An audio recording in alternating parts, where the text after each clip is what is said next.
你就是那些大叔口中的怪人吗？听说你已经在这里住了很久了，你能告诉我你为什么待在这儿吗？你不是这里的人，为什么到这儿来了啊？你的身体不好，恐怕是活不了多久了。你真行，一眼就看出我的生命已经不长了，这点我早就知道，所以我并不在意。生与死不过瞬间而已，生又如何，死又如何呢？小小年纪就能够坦然面对生死，真是不容易啊。可惜你身上的病，世间恐怕没人能够治愈。我叫陆云，由于父亲不欲与别人同流合污，所以主动请辞，带着我来这西蜀求医。后来有一位相士对我父亲说，西蜀晴川自古以来孕育无限的神奇，隐藏着无数奇人，或许他们有办法治愈我的病。今天才第一次出来走动，想不到就遇上你了，真的是很有缘分呢。缘分吗？或许吧。你的病是没办法治愈的，常人有3魂7魄，而你却少了1魂1魄，那可是极为罕见，几乎万年难遇呀。不过也奇怪，为什么你活到现在都还没死呢？看来你比那些大夫要厉害一些，仅仅看了我几眼就知道这么多东西，真是了不起呢。那你能否仔细地看看我的病？虽然我并不在意生死，但是我知道，我如果死了，父母大人会很伤心的。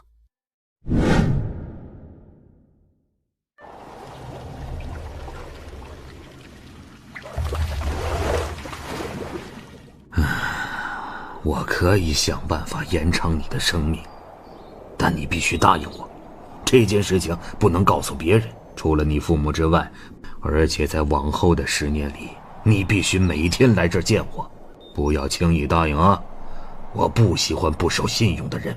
好，谢谢你，我会坚持每天来这里的，我要好好的活下去，与天争命，让天地都知道，我陆云是不会轻易的被你们击败的。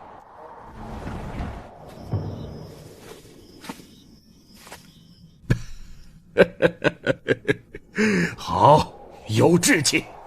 从明天开始，我就教你一种神奇的武学，让你与天争命。但是有一点你要记住，不能轻易施展我传你的东西，更不能传授给别人。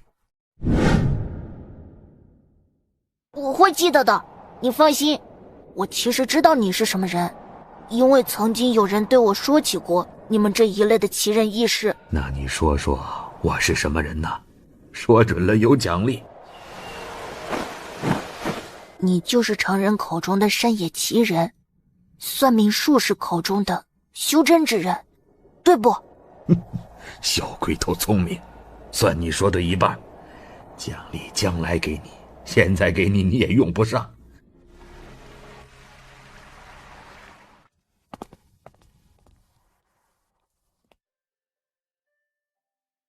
云儿啊，今天一个人走了多少地方？有没有看到什么有趣的东西啊？云儿今天遇上了一个奇人，就是村子里那些大叔口中的那个怪人。今天云儿与他谈了一天，受益匪浅。他告诉我说，可以传我一种延续生命的方法。云儿想跟他好好学习，或许可以治愈我的病呢。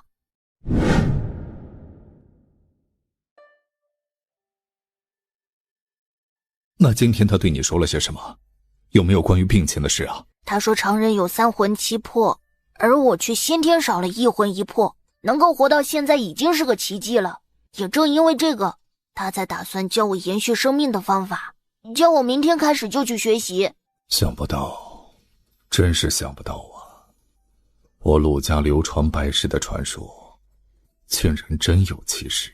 云儿，明天你就去跟那位奇人学习，记住，一定要好好努力，不管将来如何，我和你娘都全力支持你。你要勇敢地活下去，坚强面对一切。我会的，我要与天争命，你们放心吧，我不会轻易放弃的。好了，云儿，好好休息。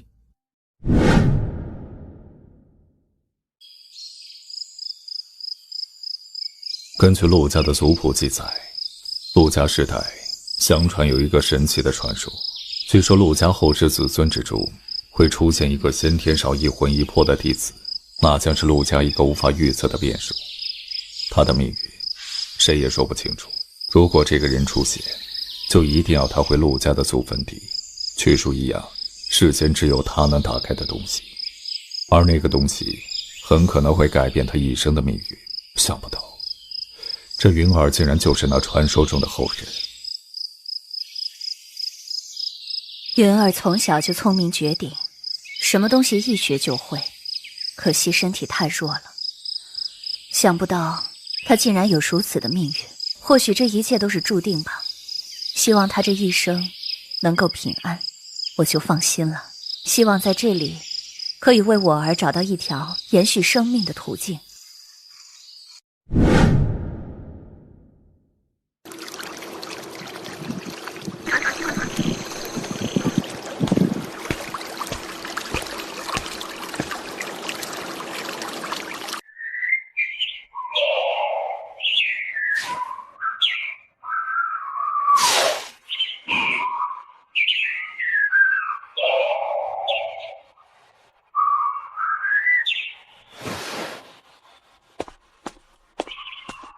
10年了，你没有让我失望。虽然时间太短暂，但你也学成了我不少的本领，很了不起了。你现在有什么打算？是继续跟我学玄奇道法，还是离开这里？父亲告诉我一件事情，他要我现在或者2年之后去我家祖地取回一样说是我的东西，所以我打算再跟您学2年，希望这2年也能够大有长进。也不枉您教我这么久，不是吗？所以我打算再跟您学2年，希望这2年也能够大有长进。也不枉您教我这么久，不是吗？对了，师父，我一直想问，您这么多年还没有告诉我，您到底是谁啊？我的身份你不用太在意，我当过3年道士，听过3年佛，干过3年神仙，做个3年的魔。哎呀，仅此而已。也不怪这10多年来，您传我的修真法门，包括了道家、儒家、佛家、魔宗和鬼宗的5派绝技。只是这最后2年，您是不是应该传我几手厉害的本事啊？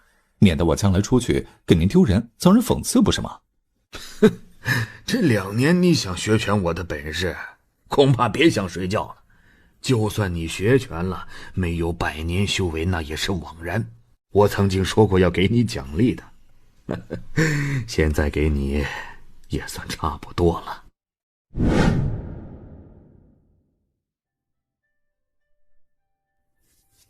这是我当年无意中救下的一株万年神王的本体，后来那神仙得道，为了报答我，就将本体送予我，算是报答我的恩情。这株神王是世间罕见之物，远非一般的1000年人参可比。我手中这株神王对于修真之人来说却珍贵无比，因为它是万年神王的本体。希望你服下之后2年之内能够学有所成，也就不枉我们之间这一段师徒缘分了。谢谢师父相赐，这么多年了，您终于开口说我这个徒弟了，我真是好难得啊。你个小鬼头，得了便宜还在那儿卖乖。快服下神王吧，我帮你炼化，不然以你现在的修为，没有个1个月，你还是别想能够醒来的。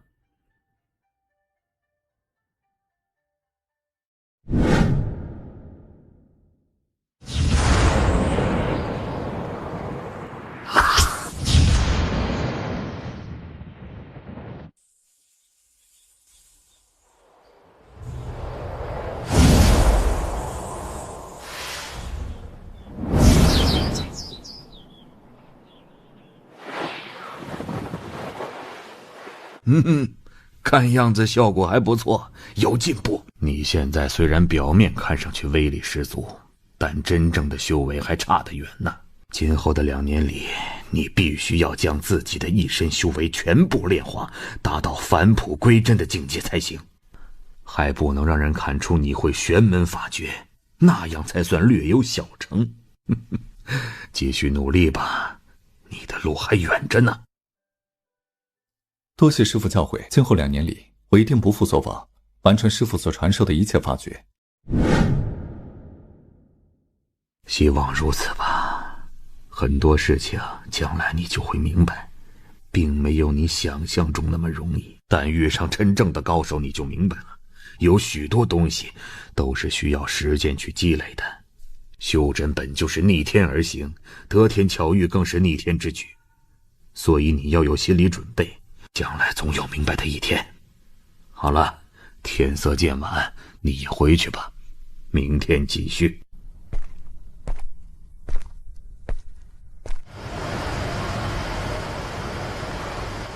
爹，云儿打算2年之后去取出爹说的那样东西，所以我想在这2年里多学一些东西。如今你已经长大了，你只要记得回去取回那样属于你的东西便可。你未来的路还有很长很长，只希望你自己能走好每一步。云儿，你的一生充满了变数与不确定，谁也说不准你的未来会怎么样。等你2年学艺有成之后，你就去闯一番属于自己的事业吧，我们永远支持你。爹娘，你们放心吧，云儿会闯出一片属于自己的天地，不会向命运低头的。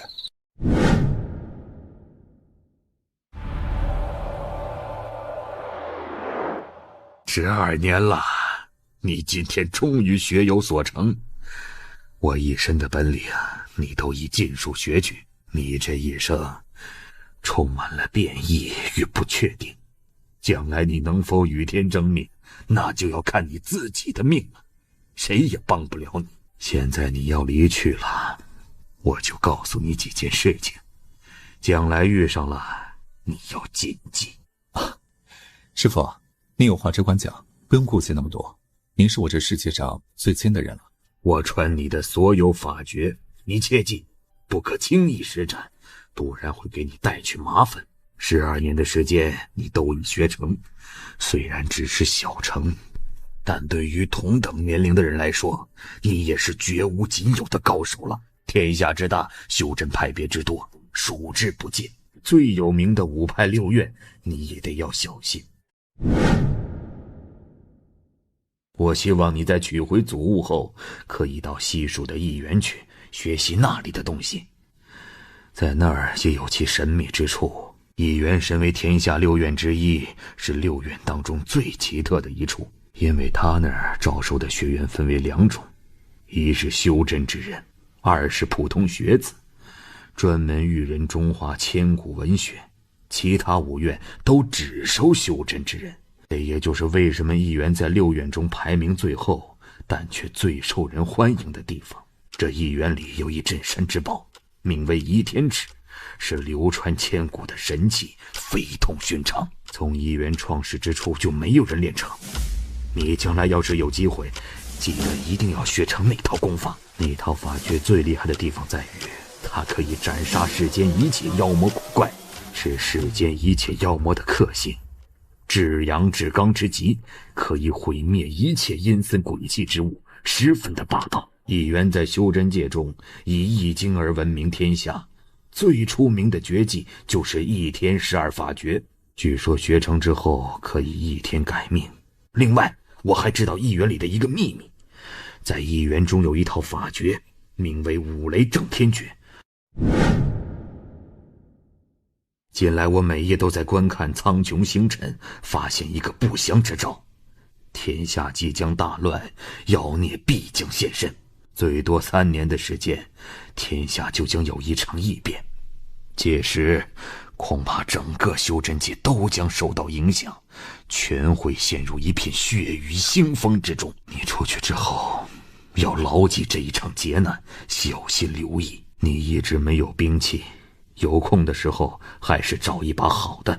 还有最后一点，是我多年的经验，你也最好记住，那就是世间万物除了人之外，也有其他一些灵物在修真。这些灵异之物也同人一样，有善恶之分，并非所有的妖魔鬼怪都是坏的，就如同不是所有的人都是好人一般。所以你将来出道时，莫要被世人那些斩妖除魔的话所蒙蔽。所以你将来出道时，莫要被世人那些斩妖除魔的话所蒙蔽。这世间最邪恶的不是那些异灵，是人类自己。你去吧，有空可以回来看看我。师父，您放心吧，我不会跟那些人一样的。师父，您好好保重身体。云儿就此去了，这方水土也拜托师父照看了。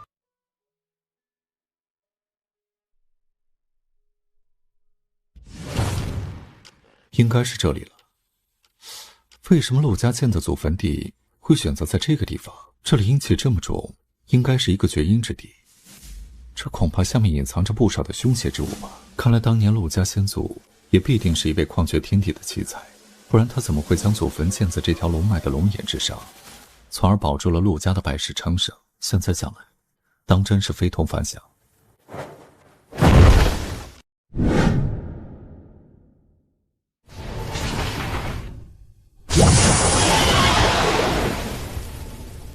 这么大的妖力啊，恐怕师父来也得退避三舍吧。想不到竟然被我遇上了，我真是运气好的气人。也不知道我们陆家祖先为什么要选在这里。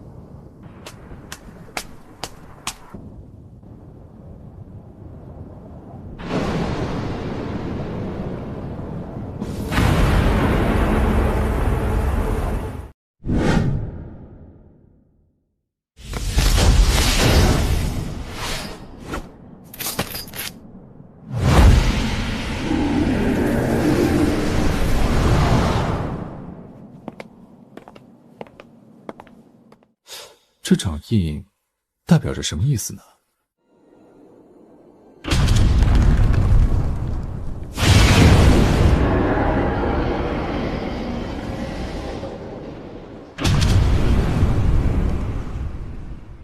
欢迎你，陆家的传承者。这里是我留下的一个空间，属于异域空间，与你原本生活的空间是不同的两个世界。这也就是专门为你而留下的空间。你在什么地方？我为什么看不见你？你是我们陆家祖先吗？这个神奇的空间又是什么地方？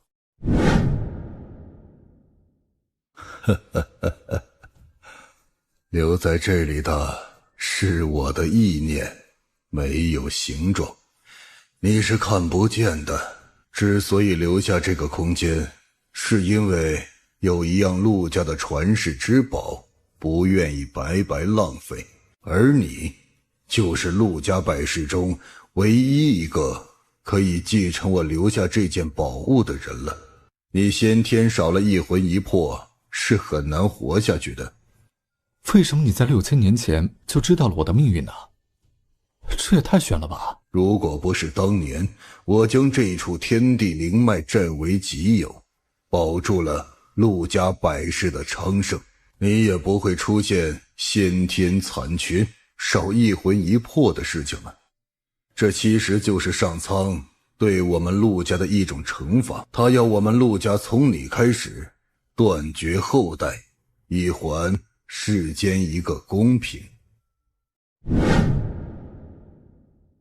他要我们陆家从你开始断绝后代，以还世间一个公平。先祖既然知道会有这样的结果，那有什么办法可以与天争命，奋力一搏呢？我既然没死，那就不会轻易放弃。你的命运是我当年羽化之前算出来的，留下这个空间，为你准备了一切。你这一生与常人不同，你的命运充满了变异，随时会变。我当年才会在羽化前留下遗言，一旦出现先天缺少一魂一魄之人，就是陆家命里注定的有缘之人，务必要其来到这里取回家传祖物。其实你能否进入这里，我心里也是不敢肯定的。你是指外面那个阵法吗？不是先天少一魂一魄之人，任他是谁也进不来的。今天你来了，也是十分出乎我意料之外的事情，不过我倒是很高兴。先祖，你所谓的陆家传世之宝究竟是什么东西，又在什么地方啊？我本来的打算是先化去你一身的真气，然后重新传你我的一身本领。可现在我仔细地查看了一下，你体内的真气竟然有5种之多，且全是十分玄妙的功法，悔之可惜呀。所以我现在打算传你一套我们陆家的独创绝技。先祖，你让我来到这里只是要传我功法，传我兵器吗？还有外面那石棺上的图案是什么意思呀？一切的事情将来你都会知道的，所以你不要太在意。那功法叫什么名字？兵器又是什么兵器啊？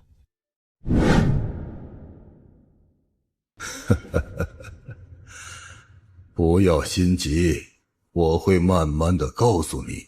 这里是我强行用灵力创造出来的一个空间，在这里你不会感觉到时间的流逝，因为这里的时间比外面慢了10倍。而我当年机缘巧合找到了这处天龙灵脉，并一直占据着这里，使得我们陆家百世昌盛，数千年来荣华富贵。这处灵脉之下就是魔域的一处最大的通道，当你离开这里后，最多3年，天下就将陷入一场劫难，到时候整个修真界都会被牵扯进去。我这6000年来将自己一生的所学全部融汇成了一套功法，我为它取名天地无极，共分9层。以你现在的修为，要练成前面4层应该没有问题。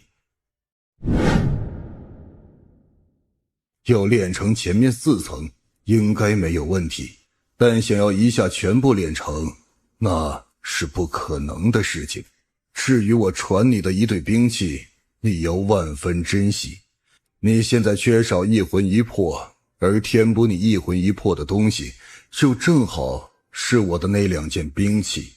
至于我传你的一对兵器，你要万分珍惜。你现在缺少一魂一魄，而填补你一魂一魄的东西，就正好是我的那2件兵器。我为你补上了残缺的一魂之后，你就可以修炼出一道十分霸道的神兵。我传你的兵器是一刀一剑，刀名灭魂，剑名灭神，那比之传说中的神器还要霸道，足以灭魂斩神。你要切记不可轻易使用。此兵霸道之极，我一生没有用上几次，你要牢记不能随意施展，不然会招天劫。现在我就先为你补上那一魂一魄，你还有没有什么想问的？但凡能告诉你的，我都会告诉你。一旦我传了你天地无极后，我的意念就会离去，从此消失于天地间。这世间到底有多少地狱啊？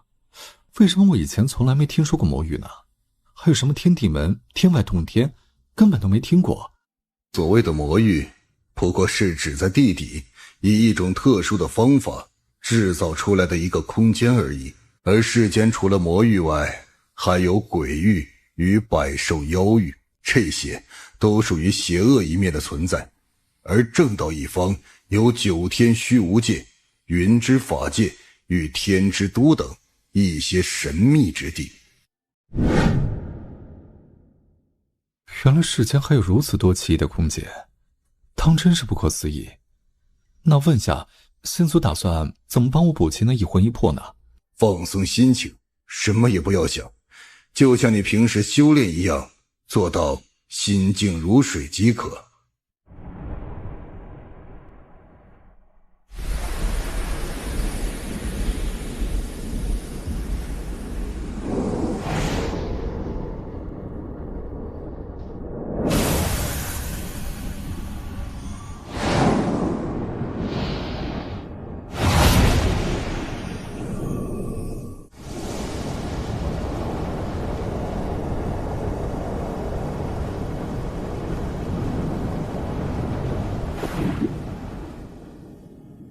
你现在因为灭魂刀与灭神剑的缘故，瞬间吸取了整个空间一半的灵气。修真之途分为筑基、祭符、御物、炼气、元化、聚灵、元婴、还虚、不灭、归仙10个层次。你现在已经修炼到了聚灵境界，这是十分难得的事情。关于灭魂刀与灭魂剑的修炼之法，我都已经印在了你的脑海。将来你好好的修炼，自然妙用无方。现在我再传你天地无极，然后你就一个人在这里慢慢的修炼，从第5层万元归一开始，一层比一层难练，你需要有坚强的毅力，才有大成的机会。等到你把天地无极练到第6层无限延伸的境界时，就可以离开了。希望你好好的珍惜，至于以后怎么样，就看你的造化了。现在你静下心来，我传你天地无极的法诀，这套法诀霸道之极，将来你就会明白的。现在先专心学习。浩瀚乾坤，天地无极，空法之日，随心所欲，缘也，命也，一切虚幻，皆为定也。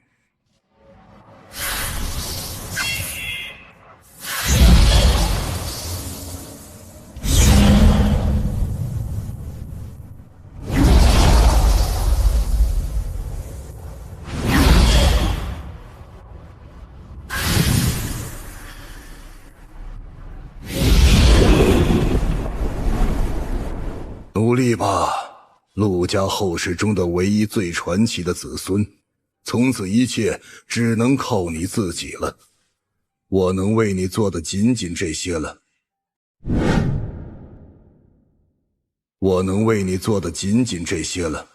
当你离开这里时，外面那个石棺就将毁灭，一切阵法都将破灭，天龙灵脉也将在不久之后慢慢的消失，一切皆是注定，你无需去在意。洞外的3头灵蛇你要小心，此物神异非常，寿命未尽，现在你还不宜杀它，将来自有结局。珍惜在这里的每一刻，好好的把握时机，命运已经掌握在你的手里了。先祖，你还在吗？先祖！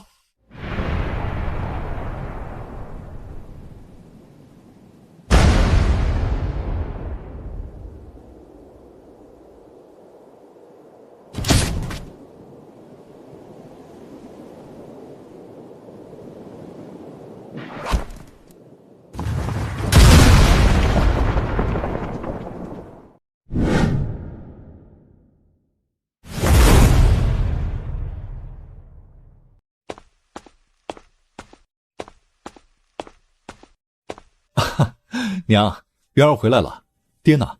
他在吗？你爹在屋里呢，快进来，让娘好好看看你。你这一去就是半年，也不知道你过得好不好啊，娘真是不放心。元儿，这次可是找到先祖留下的宝藏了吗？有没有什么收获？快，给我和你娘说说听听。啊，爹娘，你们放心，元儿已经找到了先祖留下的宝物。同时云儿的病也被治愈了，你们放心好了。真是太好了，谢谢上天保佑，我儿终于摆脱了病魔缠身，谢谢上苍呀！我盼了一生的希望，如今终于来临了。哎呀，今天是个好日子，咱们应该庆祝一下，一家人咱们好好吃顿团圆饭。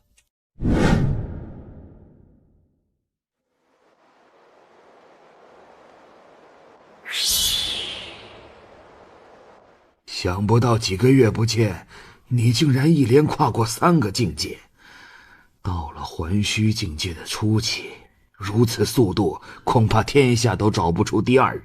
就算天资再好的天才，也得30年时间。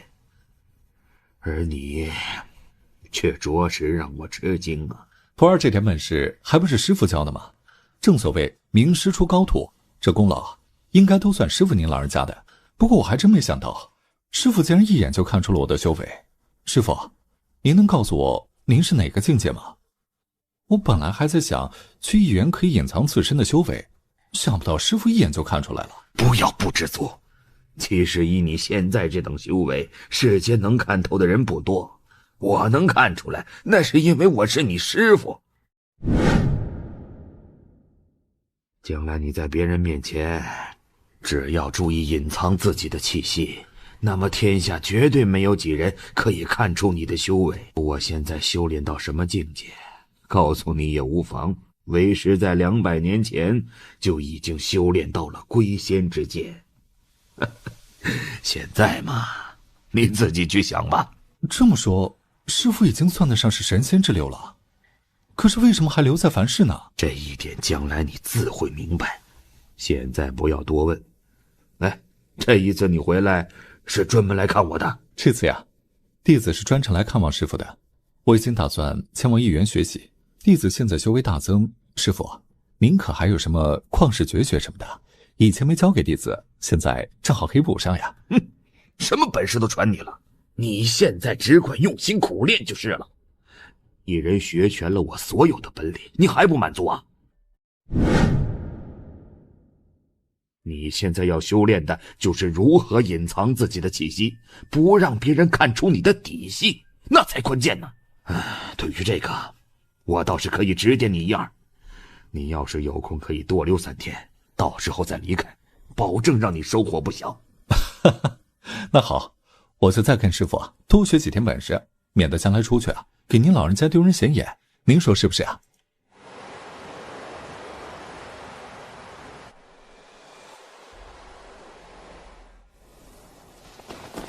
不错不错，你的进步真是惊人呐！现在可以安心的放你出去闯天下了。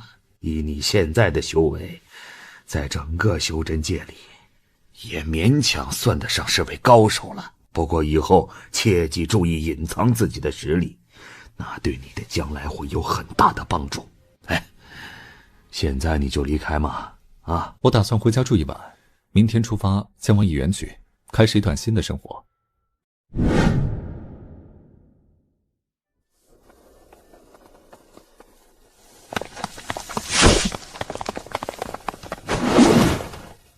嘿嘿，你没事吧？看你蛮英俊的，怎么这么弱不禁风，一吹就倒啊？哎，对了，我叫林云峰，你呢？叫什么名字？这个名字好听，我叫陆云，很高兴认识你。你是一元门下吗？道法可真厉害啊！我这名字自然是响亮无比。至于道法，那不是我吹，捉妖捉鬼我是样样精通，斩妖除魔我是不落人后。至于我的身份，暂时不是一元弟子。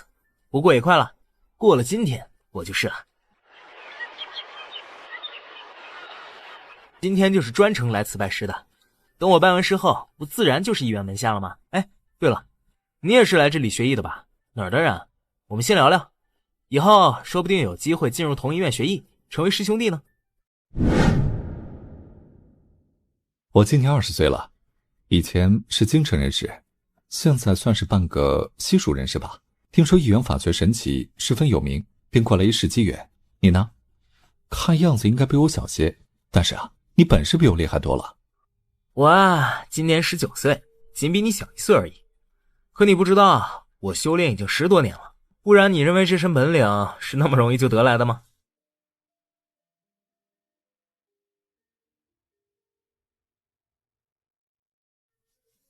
现在我们就一起进去吧，今天可是一元每2年招收一次弟子的最后一天了，再晚就来不及了。两位远道而来，请坐吧。本座乃是一元寺院中阳院之主紫阳真人，两位专门来此，想入一元学习修真之法，不知道可是当真的？真人所言正是我们心中所想。听闻一元每2年才招收一次弟子，我们这次就是不远千里，一路急赶而来，希望能成为一元的弟子，学点什么斩妖除魔之术、延年益寿之法的东西。我们一元招收修真弟子是十分严格的，现在你们先说一下自己的来历，我看有没有希望。我叫林云峰，今年19岁，从小是个孤儿，被一个破老道收留。谁知道前不久他突然说有事情要办，吩咐我来这里学习捉妖捉鬼之术。那你知道你师父是谁吗？他无意中好像说起自己是什么修真界中有名的捉鬼大师，好像被人称为鬼大师来着。原来是他，想不到你是他的弟子，真是有缘呐。那样的话，你的希望还是很大的。你呢？又是哪里的人士？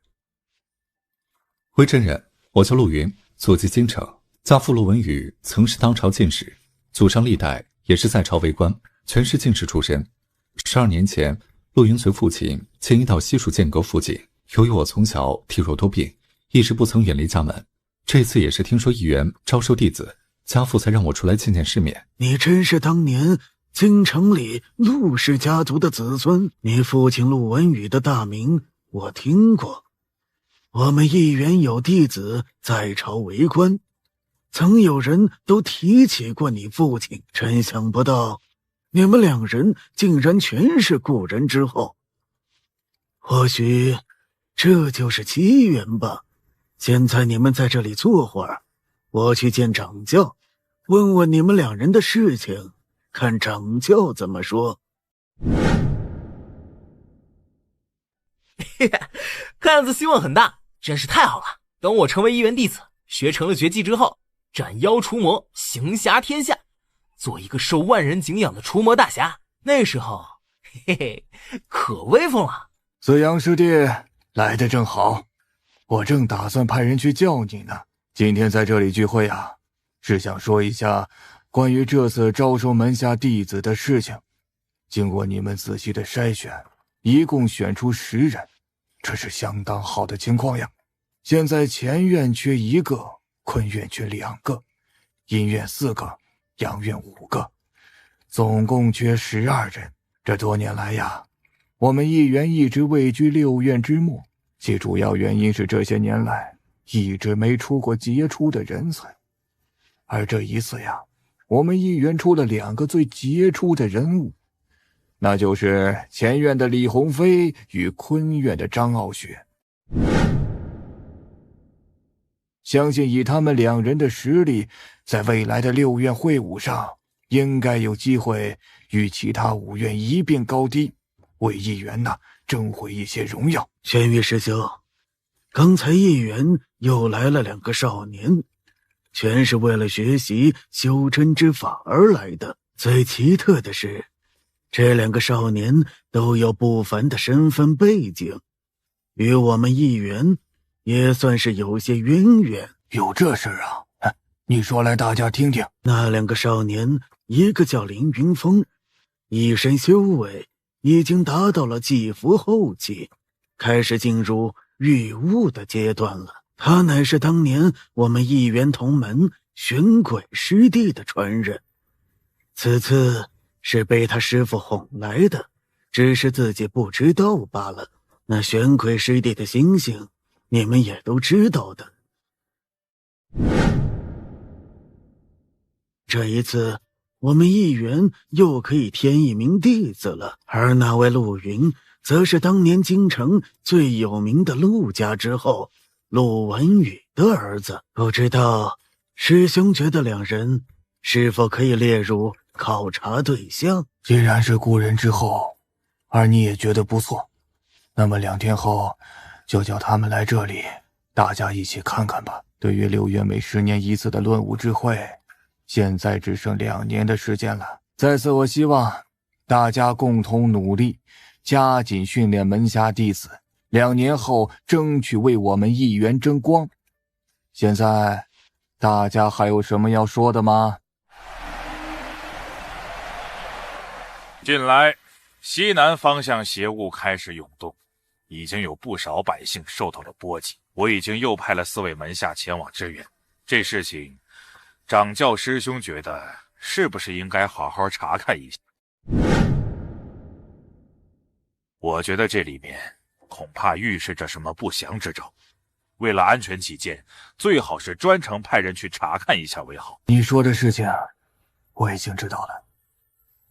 近来我夜观天象，已经隐隐发现七星出现异状，只是还不明显而已。这件事情的出现或许正是一种先兆，所以大家要小心留意。为了应付将来的事情，大家务必加强对门下弟子的督促，加快修炼速度。另外，为了应付2年后的论武之会，我已经决定对这一次一员最杰出的2个弟子进行奖励，让他们服用本门最珍贵的聚天丹，以增强修为。同时呢，也为应付将来的变故做好准备。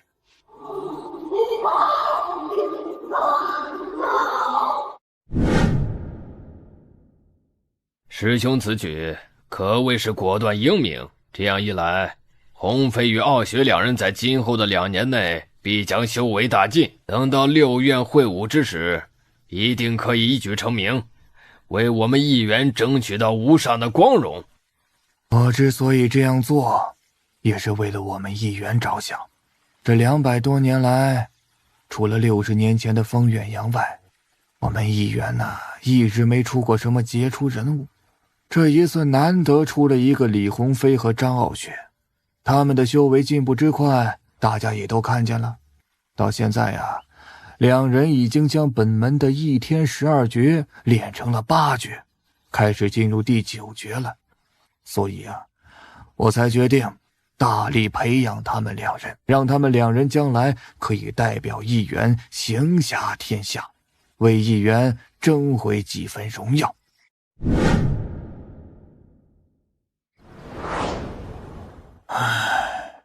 天下将乱，妖孽必出，修真界面临一场空前劫难。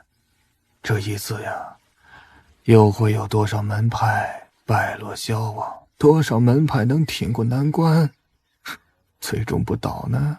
或许谁也不敢肯定。罢了。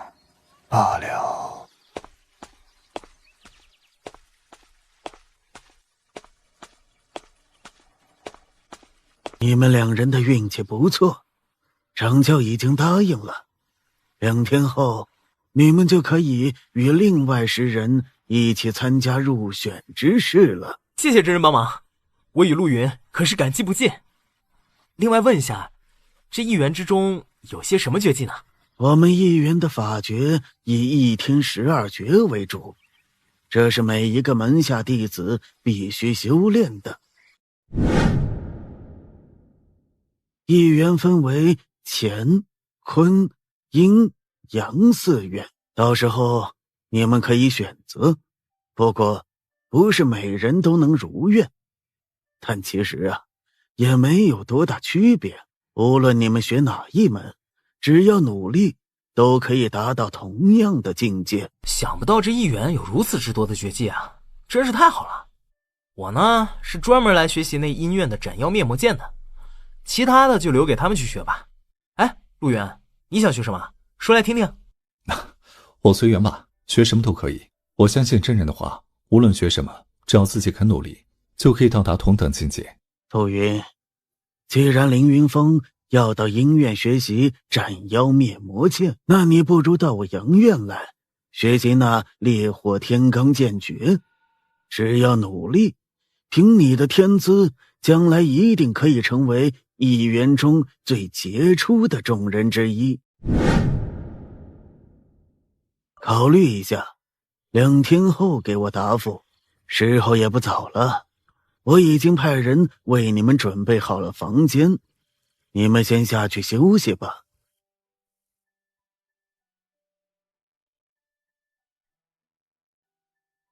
嘿嘿，睡什么觉嘛？如此明朗的好天气，应该出去多活动一下，不然你这身子骨永远也别想强壮起来。走啊，我们一起偷偷看一下那些师兄们，看他们在干些什么，想来一定有趣极了。好了，现在人都已经到齐了，我们就开始吧。我们一员以修心为主，修真为辅，所以首先征求双方的意见，尽力满足大家最真实的心愿。每人在纸上写下自己想学习的院派，不超过2个。写好后落下自己的名字，交到这上面来。最后的结果由4院首座按情况而定。现在开始吧。开始吧。这事情你们都已经熟悉了，我就不多说什么了。欢迎你加入阳院，以后好好努力，相信你一定有出人头地的一日。你的天资绝佳，是修真的好人选。虽然你现在暂时还没有入门，但我相信你将来一定可以为我们阳院争光的。多少年了，我们阳院一直没有杰出的弟子，希望这一次你能为我带来希望。谢谢师父关心，陆云一定努力，争取为阳院争光。你小子听说是鬼大师的传人，有趣。那老鬼当年可是与我交情不错，这一次你既然选择来我门下学习道法，那么看在故人的份上，我会好好照顾你的。努力吧，最好不要让我失望，不然以后你就知道了。此次你们12人能够进入我一园学习修真之术，也算是各自的缘分。今后的时间里，你们需要用无比坚定的意志认真修炼，以求突破自己，进入修真那神奇的领域里，为天下，为一园尽一份心力，做一个行侠天下除魔卫道的大侠，为世间百姓斩妖除魔，保一方水土平安。2年后，也就是我们修真6院举行会武大会之时，大家只要努力，相信就有机会参加。大家只要努力，相信就有机会参加。现在，大家就随各自的师父回去，用心的修炼吧。陆云，你要努力，将来我们一起行侠天下，斩妖捉鬼，快意神州。我有空会过来看你的，我们一起努力。我还想着2年后去参加6院论武大会，那时候该有多威风，我一定行的。你也要争取，希望我们可以一起。保重，我等你。放心吧，我不会让你失望的。2年后6院论武大会，我一定会参加的。好，有志气。我们回阳院去。今天我就传你一员的修真法诀，你只要多努力，相信不久就会追上以前的那些师兄。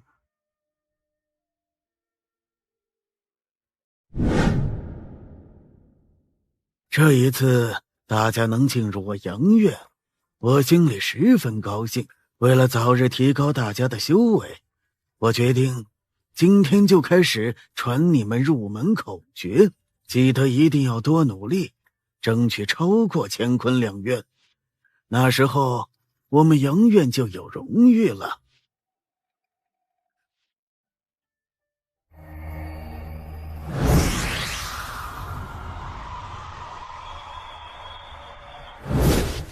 本门的修真法诀以一天12诀为主，这一法诀在整个修真界都是鼎有名的，是修真界最神奇的上乘法诀之一。大家一定要用心修炼，等你们将这12诀全部修炼到大成之后，就有机会飞升成仙。一天12诀其实是一天6法与一天6诀的总称。一天6法主要是增强自身修为，为修炼一天6诀而打下基础，故而这6法十分重要。你们现在的入门法诀就是6法的第1法，希望你们认真修炼。现在大家各自回去修炼吧，我每10天检查一次大家的修为。去吧。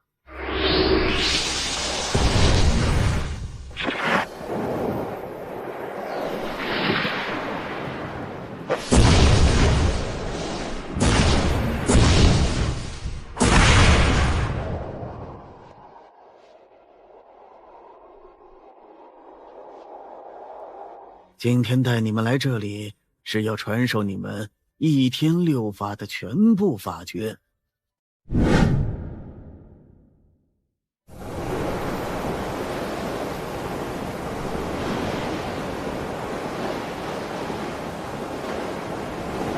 啊，一个人在这里看着天气，看出些什么了吗？哦，原来是掌教师伯啊！弟子不知师伯会过来，失礼之处还望师伯原谅。不用多礼，其实我也经常一个人躺在这里，看着天上的流云，静静的想些事情。你刚才可有什么感受？说来听听。这修真之路充满了传奇，也让我感觉到了很多艰辛。纵观天地间，数千年来，真正能够修炼成仙、得道飞升的人，又有几个呢？天下间如此多的人去修真，到底他们的目的是什么呢？强身健体，为名为利，行侠天下，还是追求长生？或许很多人心里都是盲目的，他们只是去看别人修真炼道，也就跟着去了。每个人呢，都有不同的梦想。修真之路很艰难，但它却可以给修真之人带来一些好处。有的人立志要行侠天下，造福百姓，所以他修炼是为了增强自己的本领，好为国为民。有的人呐，想追求长生不老，修真是他唯一的道路，所以他选择了修道。也有一些人是为了满足自己的私欲，利用修真之法，他可以得到自己想要的力量，从而干他想干的事情。还有一些人是为了好奇，所以也选择了这条道。而你有想过自己是为什么而修炼的吗？我来这里是为了一个心愿，也是为了儿时的一个诺言。你还有些特别，今日见你啊，发现你已经与3个多月前有很大的不同了。这一刻的你竟然将一天12诀的前6诀都练成了。100天的时间，真是开创了1元的新纪录。这子阳要是发现后啊，一定会为自己当初的选择而高兴无比的。哎呀，继续努力吧，我希望在不久后的6院会晤上出现你的身影。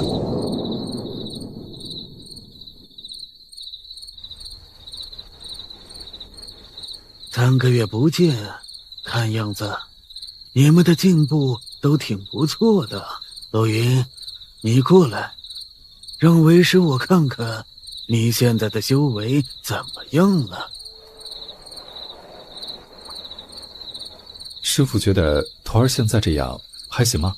这一次来我很高兴，因为我发现了我们阳院未来的希望。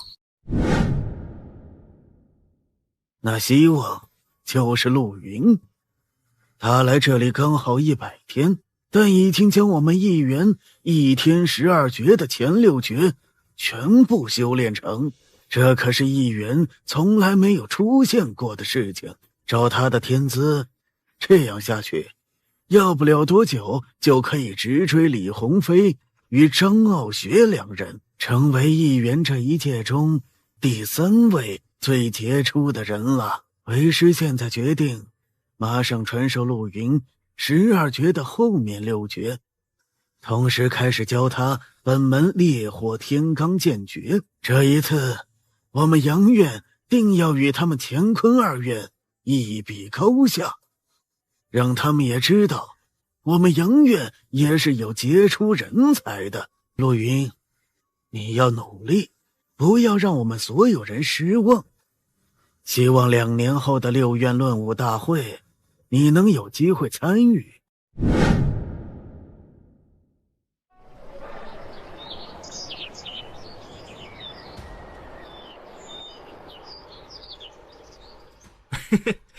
陆源，怎么1年多不见就把你吓成这样了？你这1年来好吗？我可被那老道收拾惨了，他比我以前那个老鬼师傅还厉害。不过说实话，我的修为倒是增加了很多。你呢？怎么样？你吓死我了！这1年来，我想你想得很，这样子一见面就发现你修为大有进步，哪能不害怕嘛？哼，至于我嘛，也算小小进步吧。本门法诀修炼到第7诀，已经开始进入第8诀了。哇，你不会骗我吧？你原来可是一点基础都没有，1年时间就修炼到了第7诀，你别吓我好怕呀！我们那里好多师兄修炼了几10年了，还没有突破第7诀呢，可你1年就突破了，真是天才啊！哎呀，看样子你是想追上那李鸿飞吧？据说他现在已经修炼到第11诀了，你可要努力啊！那家伙听说厉害得很，与昆院的张傲雪齐名。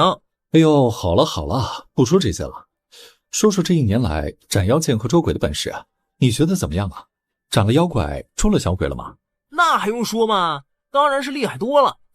现在任他什么妖魔，对我来说都是小菜一碟，手到擒来。我现在已经是我们阴院遥遥领先的几个有术高手之一了。1年之后有机会参加那天下6院的论武大会了，怎么样？厉害吧？厉害厉害，你真是厉害，比我强多了。看来呀，我还是得好好跟你学。这样，1年后咱们比试一下，看看谁的修为更深，到时候可别被我这个初学者给比下去。放心，我可不会被你比下去了，不然我以前不是白练了吗？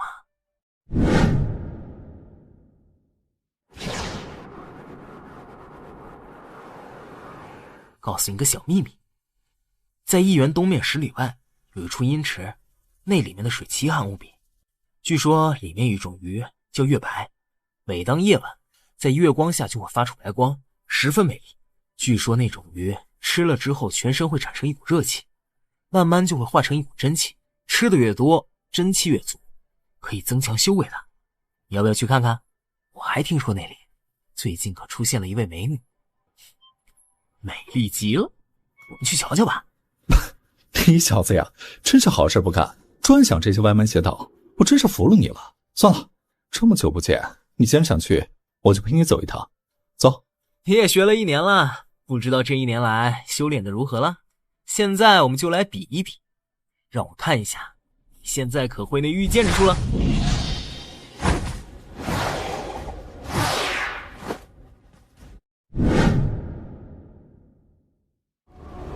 哎，好啊，你敢偷袭我，看我怎么收拾你！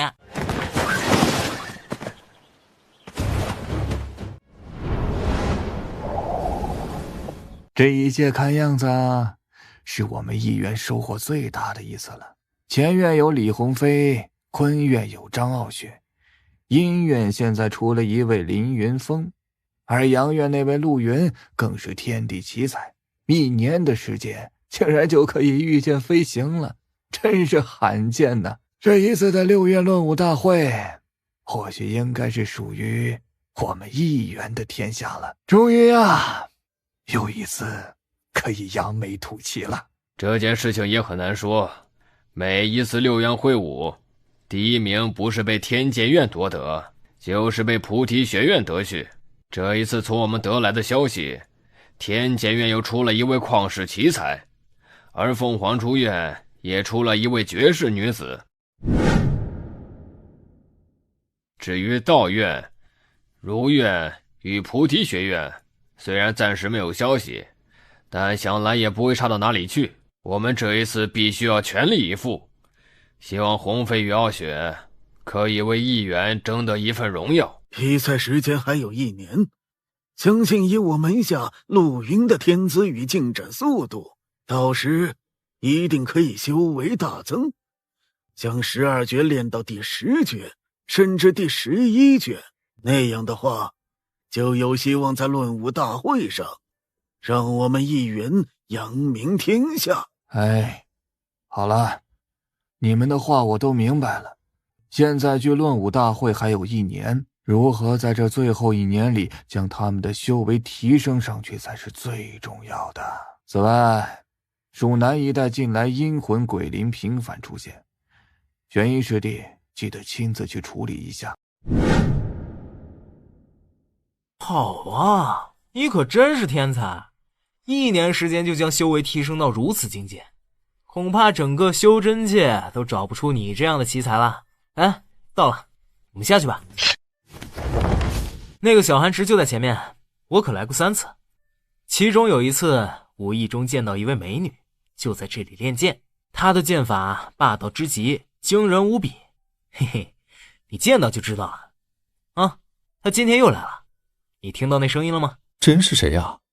听声音似乎很厉害的样子，咱们就这样进去，会不会被他发现，造成误会啊？不要那么大声，到时候保证你看了之后永远都忘不掉。我们可是最好的朋友了，我才带你来这儿的。要是别人啊，我才不会告诉他呢。现在我们小心一点，悄悄过去。为了不让里面的人发现，所以要施展一点法术，不然被他发现，那时可就嘿嘿。乾坤无极，阴阳界法，引。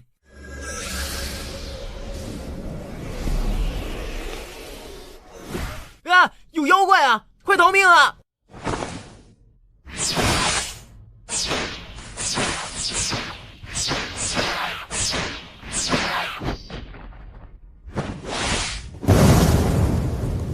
云峰，你这个小子，竟然扔下我一个人逃命了！什么人？为什么要攻击我们？这可能是个误会。云峰，你还不给我滚出来！说清楚这到底怎么回事？为什么有人无缘无故攻击我们？云峰，你要是再躲在那棵大树上不来帮忙的话，我可就死了，还不快出手！哎，陆远，你是怎么知道我在那里的？那可是我的独门绝学，你竟然也能看穿？到底你这1年里学了多少东西啊？你别废话了，快出手！乾坤无极，阴阳界法，现！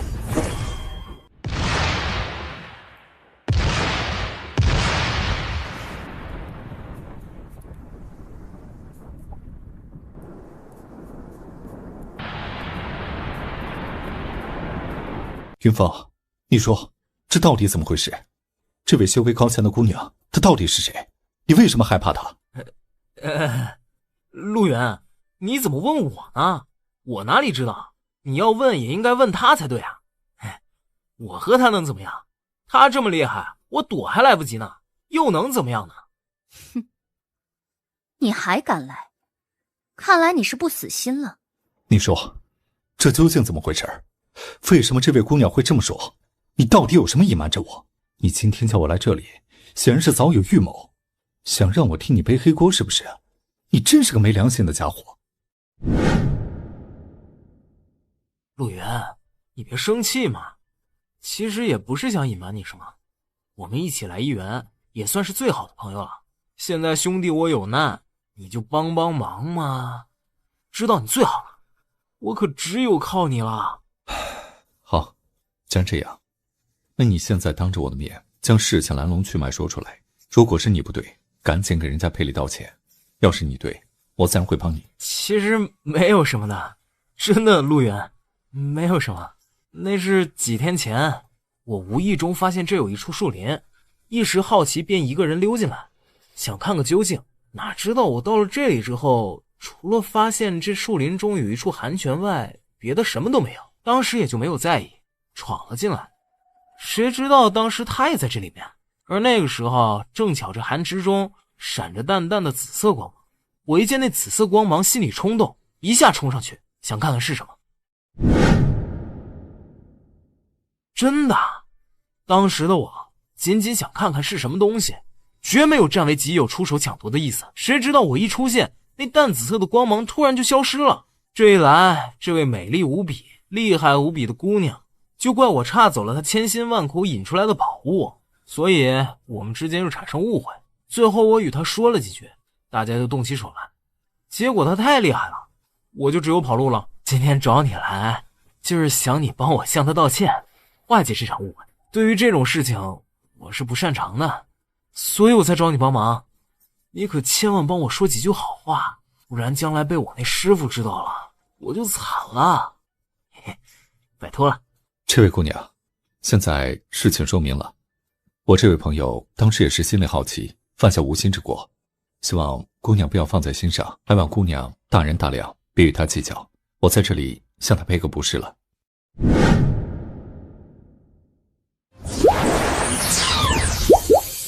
那天的事情，我可以不再追究，但我希望他以后莫要再提起此事。如果我再听到，自会找他算账的。另外，你们两人是出自一园，是吗？多谢姑娘宽宏大量，我代表凌云峰，谢谢你了。我们都是一园之人，他是阴院弟子，我在阳院学习。姑娘修为如此高强，不知出自何处啊？我也来自一园，出自坤院，我是张傲雪。原来是师姐啊，难怪我说哪里出现一个如此美丽无比、厉害无比的超级美女。嘿，美丽的师姐，上一次师弟我不知道是你，所以冒犯之处请你原谅。师姐一看就知道美丽无比、宽宏大量，一定不会与我计较的，是吧，师姐？想不到是张师姐啊，当真是误会一场了。这次师姐也是为了那宝物而来吗？不知师姐可得手了？如果有需要的话，您尽管讲，我们全力帮忙。就是，有没有什么要我们帮忙的，只管说，我也好找个机会将功折罪，是不是啊，师姐？已经不用了，那东西我已经得到了，就是我头顶这把宝剑。傲雪师姐，你这宝剑紫光闪烁，一定是把不同凡响的神柄，可以给我们说说这宝剑的来历吗？那样我们也好增加一点见识，免得被人嘲笑。此剑出自那寒池之中，内藏无限神秘，十分神奇。至于这剑的来历，我暂时也不知道，只有回去问师傅，相信他老人家会知道的。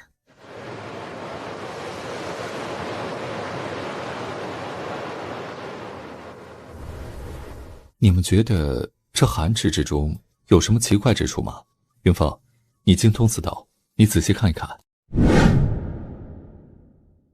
阴阳五行，乾坤幻化，万物归本，一切显化。开！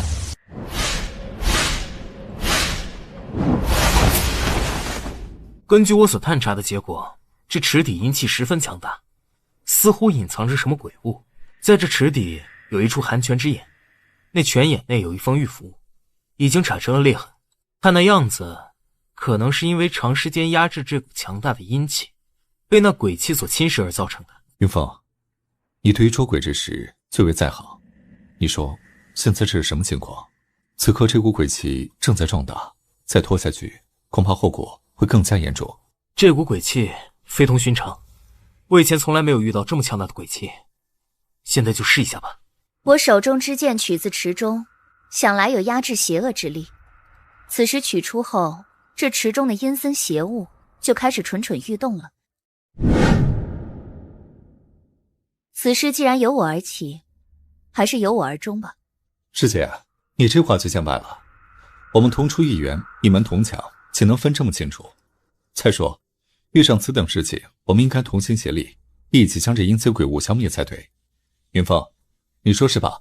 不错，我们应该一起消灭这邪恶之物。干这事儿我最在行了，你们还是看我怎么对付这妖孽吧。哼，我要让他知道我凌云峰的厉害。师姐，我们还是先看云峰的，他在这方面最为在行，等他不行之时，我们再出手不迟。师姐啊，你来义园学艺多少年了？我来这里已经15年了，从小就跟着师父。哦，原来如此啊，怪不得师姐修为这么高了。哎，对了，听说这义园中还有一位叫李鸿飞的师兄，与师姐齐名，不知他来多久了？他比我先来，据说是1岁的时候就被带到了这里。听说他父母双亡，所以他修炼一直十分刻苦，强我许多。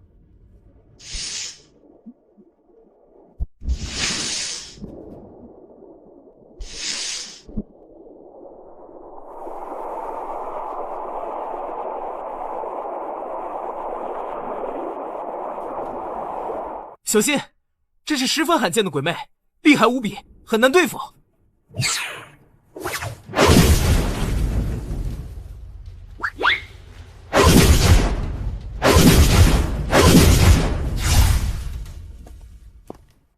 乾坤万物，阴阳天地，3界5行，唯我号令。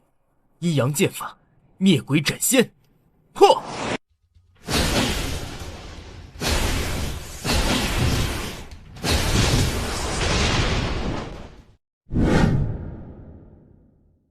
你们俩真厉害，我什么用也没派上。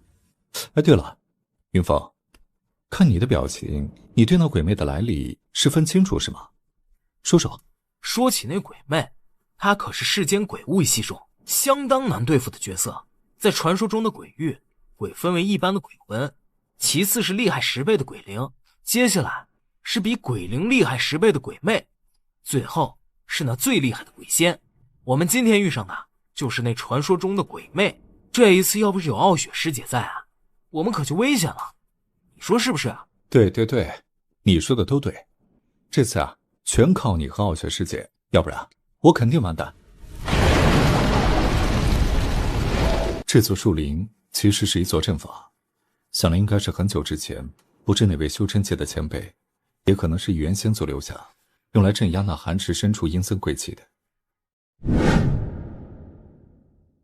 想不到今天那鬼气竟然突破了先祖设下的封印，避开了咱们的耳目，成功的闯出来。陆云，快过来！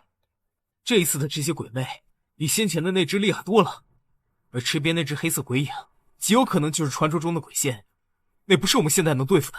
现在我要再次施展阴阳法剑，希望可以杀掉一些，冲去求救。既然发现了就要铲除他，不管他有多强大。哎，我们义园的这位第一美女怎么样？不错吧？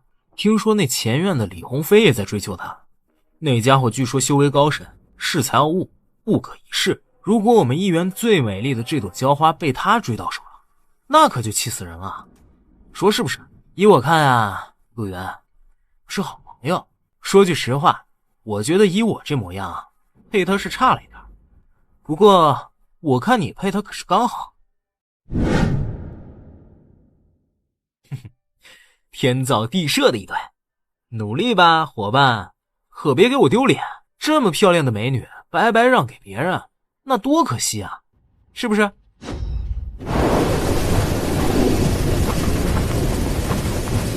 陆云，快过来！这一次的这些鬼魅比先前的那只厉害多了，而池边那只黑色鬼影极有可能就是传说中的鬼仙，那不是我们现在能对付的。现在我要再次施展阴阳法剑，希望可以杀掉一些，冲去求救。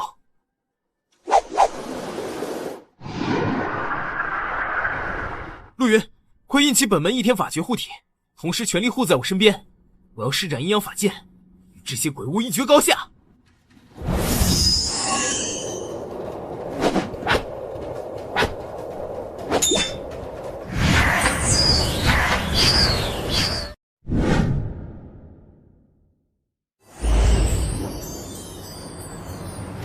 乾坤万物，阴阳天地，3界5行，唯我号令。阴阳法剑，灭鬼斩仙，砍、裂、破、灭。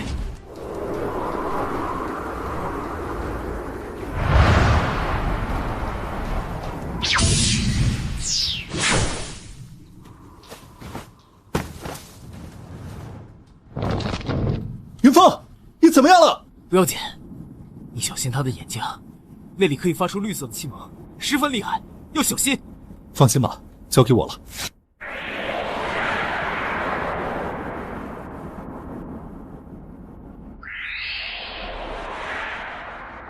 陆云，你照顾好他，我来守住你们。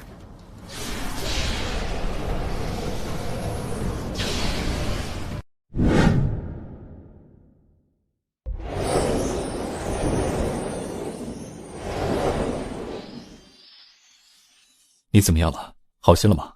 放心吧，你忘了，我是天生捉鬼的，怎么会被他们杀死？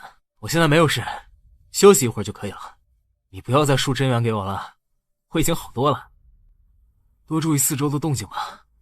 这一次，我们恐怕真是陷入困境了。到时候如果情况不对，你记得能走就走，不要管我，明白吗？你放心，我在你就在，别想那么多。你抓紧时间恢复真元。等可以施法之后，立刻施展阴阳遁术，回去向师父他们求救。只要你能够出得了这片树林，这些鬼魅就拿你没有办法了。所以，你现在是我们最后的希望。至于我，你放心吧，抓紧时间恢复。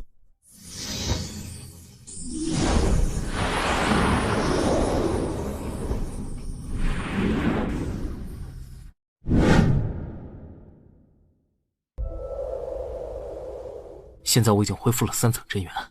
可以强行施展阴阳遁术，趁现在傲雪师姐将那些鬼魅逼得无法动弹，我马上回去向师父他们求救。这里交给你了，记得小心保护好自己。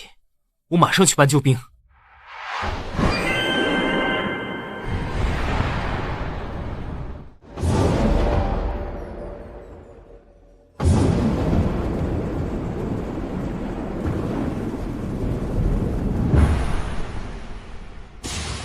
那个方向不正是阴魂林吗？这道光华从那里发出，难道是那里出事了？这道紫色的光华很强，可让我感到惊心的是，那里面含着一股熟悉的气息，极像是凤舞9天的气息。难道是傲雪出事了？希望我猜错了，不然就严重了。那里可是当年6月共同封印地底鬼泉的地方，难道那里的封印被地底的鬼物破坏了？据师父当年所说，1200年前6院可是费尽了心力，才将那处通往鬼域的鬼泉封印住。如果真的是那里出事了，那就麻烦了。现在玄玉师兄又不在，没有一天尺，我们想要再次封印那里，恐怕不是那么容易。你们看，空中那道光影是什么？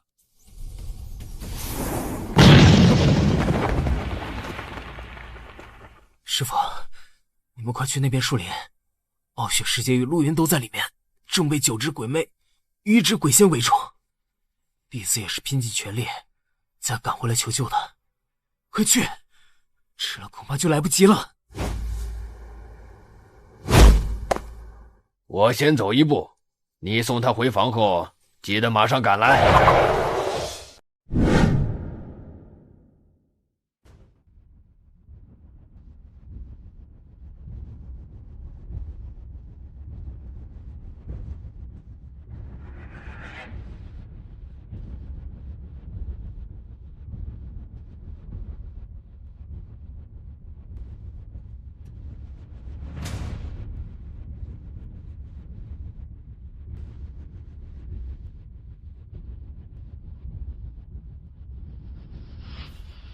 看样子，当年的封印已经被毁，好在这5行奇阵还没有破坏。现在我们要做的就是先将那只鬼仙毁灭，再想办法将那处通道封印。这鬼仙非一般的鬼物可比，要毁灭它，没有神器在手是办不到的。好在傲雪手中那把剑就可以克制鬼仙，我们还是有很大希望的。陆云，你消耗了不少真元，还是先到一旁休息一会儿，这里就让为师来收拾。傲雪，你先休息一下，这鬼物交给为师。师姐修为果然高深，真不愧为一元最为杰出的弟子。今日一见，我是无比佩服，心服口服，还望师姐以后多多指点。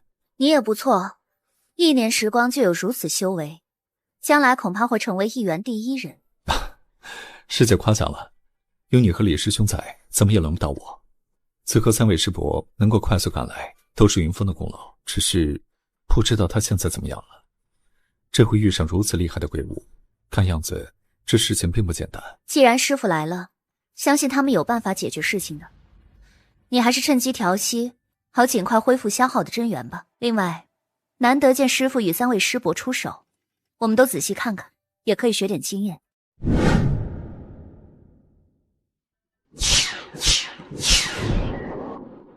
这鬼仙乃是鬼域最强的鬼物，非一般鬼魅可比。看这情形，我们得联手一击，才有机会将它消灭。2位师弟觉得呢？今天这一见传说中的鬼仙，才知道他比传说中的还要强横。以师妹的修为，不但无法克制他，反而还渐渐落了下风。我看还是一起出手，将那鬼仙想办法灭掉吧。出手那是没有问题，可是师妹的性格你们也知道，恐怕那样一来，她反而会不高兴吧。现在可不是在开玩笑，那东西厉害的程度，相信他心里比我们都明白。你不见他已经将1天12诀的第11诀都已经施展出来了吗？要不是遇上厉害对手，他会那么拼命？上吧！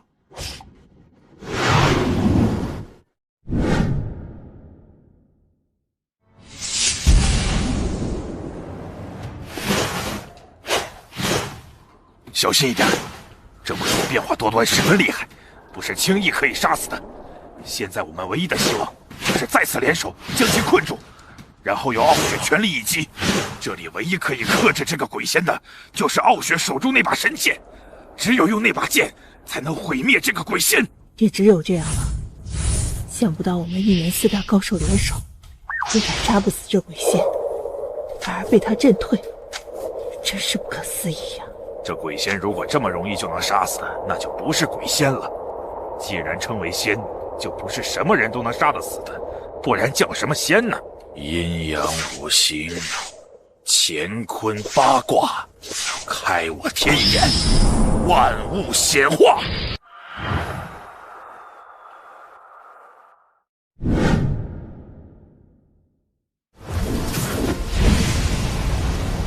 傲雪，快出剑，机会难得！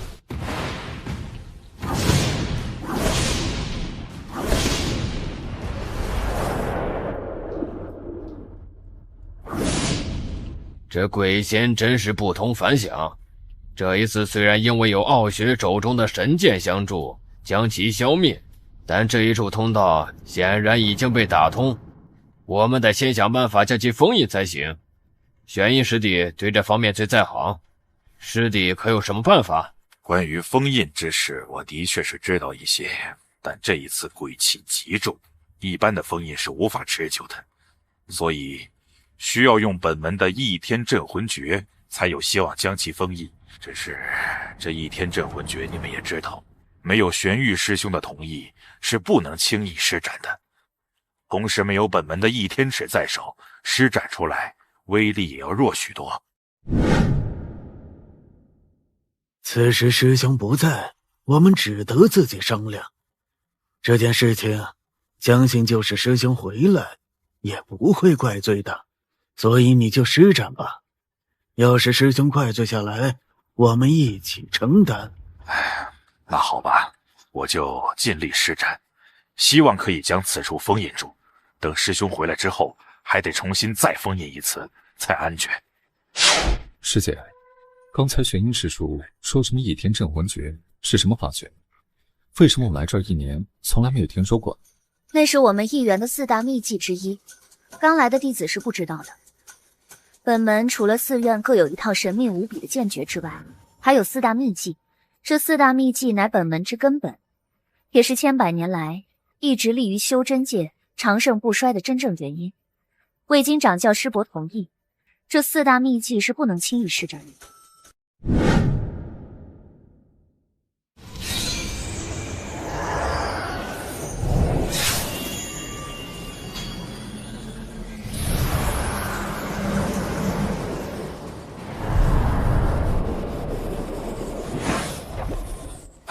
终于不负所望，暂时封印住了。等师兄回来，我们再封印一次就行了。师弟你也累了，我们先回去吧。至于傲雪手中的神剑来历，我们还是回去再说吧。傲雪，当着大家的面，你说说此剑是怎么得来的吧。回师父话，此剑就在那林中寒池里得来的。几日之前，弟子无意中发现那树林里隐隐透出一丝紫色光华，一时好奇便前往查看，结果在寒池中发现了一道紫光。开始弟子并不知道那紫光是什么，后来观察了好一阵儿，才发现是一把宝剑。当时那宝剑化为一条紫龙，在池中飞速地移动着，不时地飞出水面。弟子想了不少的办法才将它引出来。可就在弟子要得手的时候，被阴院的凌云峰师弟无意发现，惊走了那宝剑。直到今天弟子见那紫光又现，再一次前往，费了不少力，最后才得到这把宝剑。看来是结束到了。照傲雪如此说，这剑当年一定是用来镇压内处鬼气的神物，故而才可以克制那个鬼仙，令他忌惮无比。可惜在时隔多年之后，内处的封印一定受到了破坏，因而此剑才会化龙而出。神剑出世，这就预示着劫难将重临人间，这一切都是定数。此次傲雪能得到这把剑，说明此剑与他有缘分，将来或许就将借傲雪之手大展神威，斩妖除魔呀。傲雪，你这第一次既然有幸得此神剑，那么以后就得好好修炼，尽力提升自己的修为，将来好为天下多做些贡献。这1年不见，你可真厉害！竟然将杨院的绝技天罡剑诀修炼到了8层火候，真是不可思议。照你这速度，恐怕再过2年就可以超过内力鸿飞于傲雪师姐了。到那时候，你再把我们一园最美的傲雪师姐追到手，那时候你就什么都有了。我说你啊，身体还没恢复呢，就在这乱说话。哎，我问你，你今天施展的阴阳法剑是从什么地方学来的？那法诀威力奇强无比，不是我们一园的绝技。你老实告诉我，到底怎么学的？这可是我的独门绝学，要不是为了救你，我可不会轻易施展的。好了，不说这个了，我们说点其他的事吧。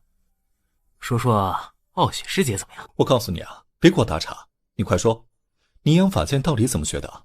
如果我没说错的话，是你师父在来这之前，把一生所学全部交给了你。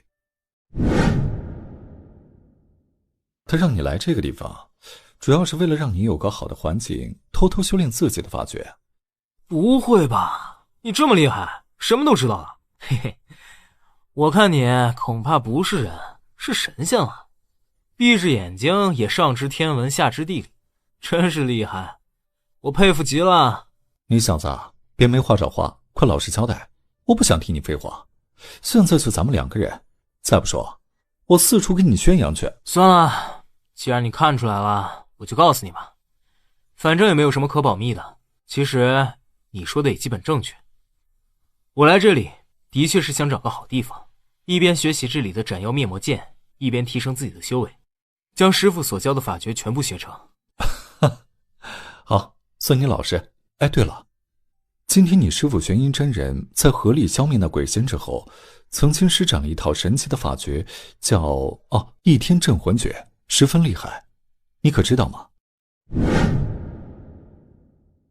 你今天真的见到师父施展的镇魂诀了？快给我说说。看你这副表情，你是知道了，跟我说说。这件事情我当然知道，其实我告诉你，我之所以知道这些，都是因为我师父的缘故。家师自称鬼大师，其实他真正的身份是什么，你恐怕想不到吧？他真正的名字叫玄鬼真人，是这一元掌教的小师弟，也正是我现在这师父玄阴真人的师弟。真想不到，你竟然有这样一位师傅，也不怪他让你回来这里。哎，对了，那你师傅为什么离开这儿呢？我听师傅一次无意中提起过，说当年他与玄阴真人感情很好，那一次阴院为了选举一位院主，就让我俩师傅比一下谁的修为高强。以前的师傅为了两人之间的感情，就自动离开了，一个人云游天下去了。师傅说他离开这里以后，有一次无意之中在一个偏远的山洞里得到了一本泛黄的古书，上面记载了不少捉鬼捉妖的秘法。从那之后，师傅就一个人开始仔细研究钻研起来，而我所学的这一切都是出自那本古书所在。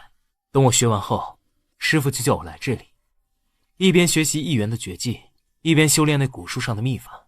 师傅说我修为尚浅，没有好的修炼之处，是难以有很大进展的。于是我就来了这里。真想不到，原来你两位师傅感情这么好。算了，不说这个了，你先告诉我这一元四大秘技之事。这事情可是一元的秘密，一般人是不会知道的。就像你一样，来这里1年还不是什么都不知道。凭我们之间的感情，告诉你可以，但你可不要乱说，免得被4位院主知道了。我听师父分手前说过，一元有4大秘技，但真正有用的其实只有3种。这3种秘技中，就有阴院的倚天镇魂诀、乾院的猎山诀与坤院的分云诀。这3种秘诀都是一元的镇山绝学，一般是不会轻易在外人面前施展，所以常人只知道一元有4大剑诀，却不知道一元有4大法诀。那为什么其他3院都有秘籍，唯独我阳院没有啊？其实你们阳院也有一门秘技，可惜一元成立了1000年来，从来没有人练成，所以现在已经没有人提这门秘技了。据说那绝技名叫五雷震天诀，一直没有人练成，所以现在就一直放在阳院的藏书阁里。原来一元还有这些绝技啊！想不到我们阳院也有，有时间我得去看看，说不定可以学成点什么。你这样厉害，倒是可以去看看，不过最好不要让人知道，因为这4大秘技是不会随意传授门下弟子的。除了下任院主的接班人外，别的弟子是无法学习的，所以我想学那镇魂诀也是极为不容易的。好了，我们一起努力吧，希望1年后的6月论武大会我们有机会参加。好，希望1年以后你我都能参加。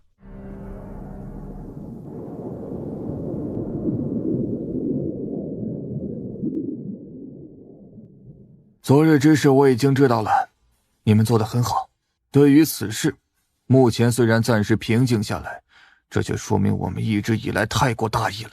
为了今后的安全，从现在起我们要多加小心，严防鬼域邪物进入人间，以免为天下带来浩劫。不知道师兄这一次前往如园，可了解到其他几院门下弟子的情况？1年后我们要面对的对手有哪些比较厉害的？另外，这一次傲雪所得到的那把宝剑，还请师兄过目，看师兄是否知其来历。就昨天我从如园浩云居士那里得来的消息，这一次6院中每一院都有不少杰出的少年高手，其中据文天剑院就出了3位，最有名的叫剑无尘，据说已经将天剑院最上乘的天剑9诀练到了第8诀了。而菩提学院里据说也出了2名少年高手，全是神秘无比，身怀佛门无上绝技的少年。至于道元、如园与凤凰书院，也都各有2、3名杰出人才，所以此次的论武大会将会高手云集。菩提学院的本一、道元的无望、如园的碧天、凤凰书院的苍月都是十分有名的少年高手。九尾啊，一点不比那些修炼100年的高手差，所以我们想要在大会上争得一席地位，那是十分的不容易的。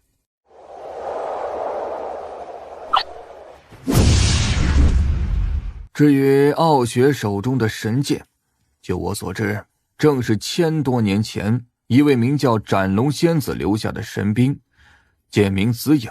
此剑神奇无比，号称天下3大神剑之一，与另外一把笑月神剑合成影月双剑，位列神兵谱上第8位。傲雪能得到这剑，也算是无上缘分。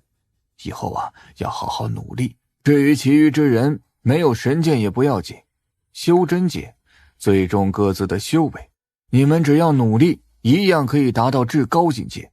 现在距离6院论武大会还有1年的时间，在这1年里，你们要以各自的修炼为重，将来才好为一元争光。师兄，昨日为了封印那处寒池，我曾经施展了镇魂法诀，暂时封印住了那儿。现在师兄回来，打算什么时候重新再次施法，将那里好好的封印住呢？此事不同一般，需要小心谨慎，以免将来发生不必要的事情。此事由于当时事关重大，所以没有经过师兄允许，是我们4人临时决定了，还望师兄见谅。同时，这一次的事情不宜泄露出去，以免造成百姓的不安。这一次的事情你们处理得十分正确，我怎么会怪你们呢？至于妖物出现之事，的确不宜泄露。明天玄一师弟就亲自赶往蜀南，去将那里鬼灵频繁出现的事情处理好，不能让其扩大。人间即将大乱，在此关键时刻，我们必须要时刻提高警觉，尽可能地提升自己的修为，以便应付那突如其来的灾难。1年后，我们一员将派几人参加那6院的论武大会呢？想想过去已经50年了，那5届会武每一次都是我们一员落败而位居最后，相信这一次不会再像以往了。50年呢，多快的时光啊！这一次派4人前往参加就行了，人多也是无益。我希望今天站在这里的4位门下弟子，1年后都将有另一番变化，能将各自的修为提升到一个新的阶段。那样的话，你们才有希望与其他5院的高手一决高下，为一元争光。希望你们不会让大家失望。现在你们4人先下去吧。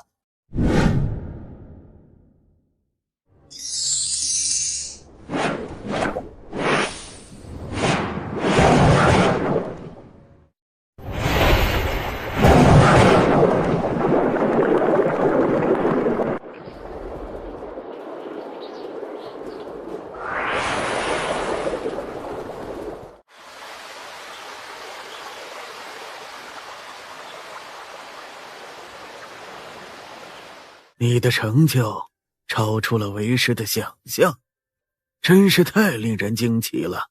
对于你这3个月的进步，为师并没有告诉谁，我要让他们到时大吃一惊，让他们知道我们阳院也是可以出人才的。现在你的剑诀已成，只需要加紧修炼法诀就行了。你如果有什么需要，可以告诉为师，能办到的，为师一定满足你的心愿。还真有，记得上次在阴魂林中，玄阴师叔曾经施展过一次1天镇魂诀，让我感觉十分神奇。还有，我曾经听傲雪师姐说起过，咱们一元有4大秘籍，不知师父能否告诉弟子一些这方面的事呢？既然你想知道，告诉你也无妨。在一元中的确有4大秘籍，每一院都有一样秘籍，而偏偏就唯有我们阳院的秘籍，1000年来从来没有人修炼成功过。所以在一元的4院中，说我们阳院是最弱的一院也是不为过的。一直以来，阳院就没有出过杰出的人才，所以阳院一直排在乾坤阴阳的最后一位。这是为什么呀？难道咱们阳院的秘籍法诀不全吗？不然为什么一直没人修炼成功呢？这么多年了，你是我们阳院唯一最杰出的人了。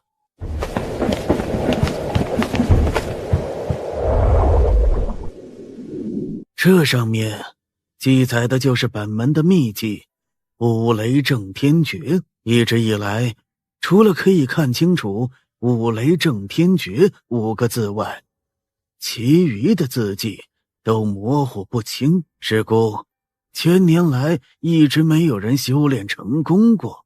这么多年了，从来没人破解开这丝绸上所隐藏的玄机，希望你能有所收获。你自己拿回去看吧，记得3个月后再还给我就行了。谢谢师父，弟子先回去看看。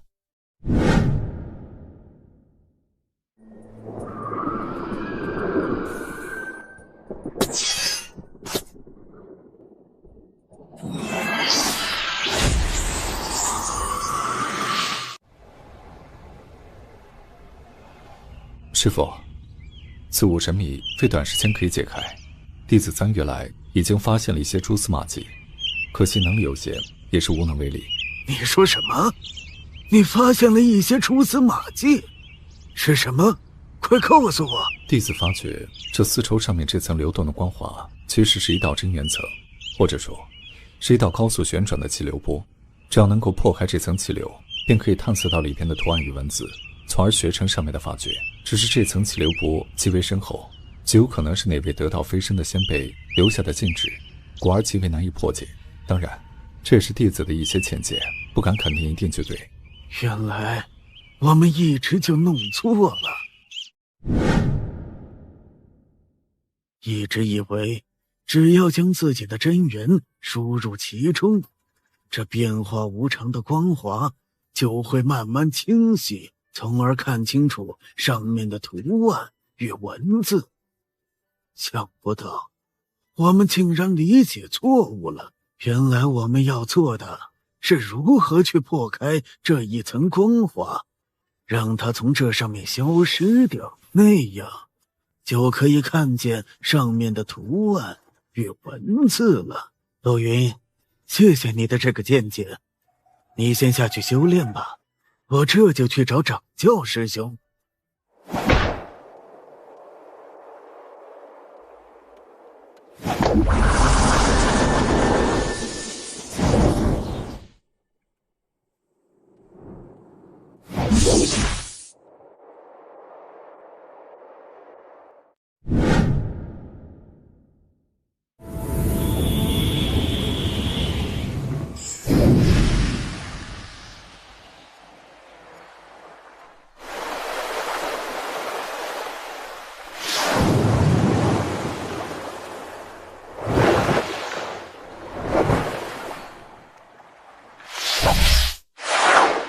妖孽，你盘踞此地，吞云吐雾，不知残害了多少生灵。今日我就为人间除害，消灭你这妖灵，现在你就受死吧！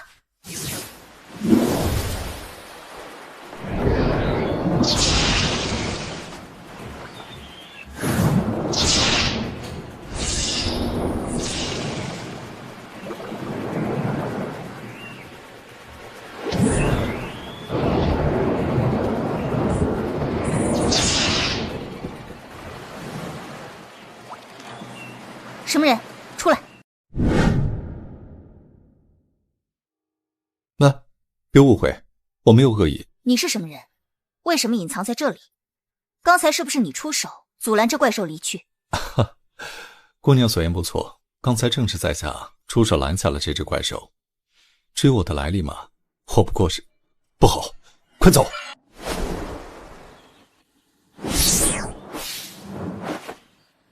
你是怎么感觉到那瞬间有变的？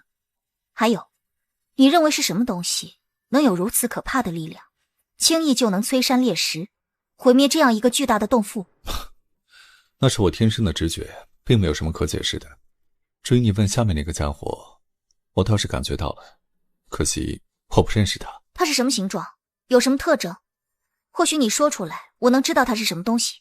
这东西在我感觉很巨大，身体像土龙，或者说像蚯蚓吧。土龙，这个的确听说过，只不过这东西传说中好像不伤人，应该不会是它。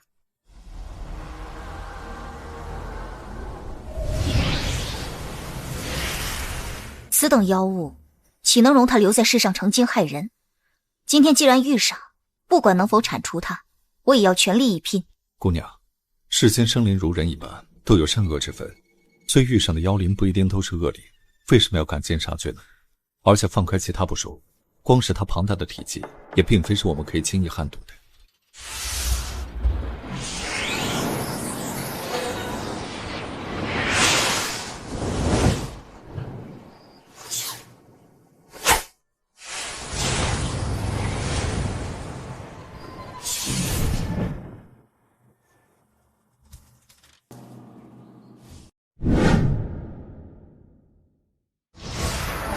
你没事吧？谢谢，我没事。这巨大的土龙，你可有什么办法对付？此物之大，并非是我们可以对付，静观其变吧。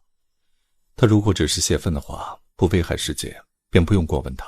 要是他有破土而出之计，我们恐怕只能尽力一试，免得生灵涂炭了。你似乎不想杀他，从你的语气中就感觉不出那种意思，这是为什么？姑娘所言不假，我的确没有杀他的意图。看此物巨大无比，可知其年久远，想来修炼不易。虽是今天他威胁到了我们，但是毕竟是我们攻击他在先。我认为修真之人必须要保持正直而博大的胸怀，以容纳天地万物。天地广博，生灵无数，何为正，何为邪，岂能以人和妖来分别呢？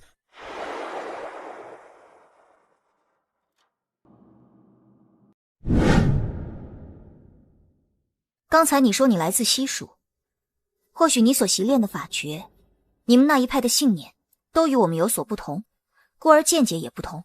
现在这土龙已经渐渐平静，希望如你所言，他能自己回去那就最好。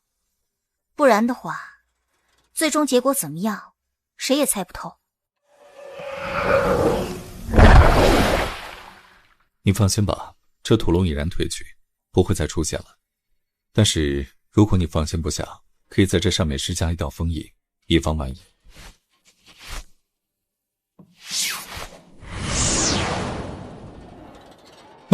姑娘，你还没告诉我你是哪派之人呢？相逢山谷，是缘是梦，人生际遇，谁看清楚？聚散离别，自有始终。如若有缘，自会相逢。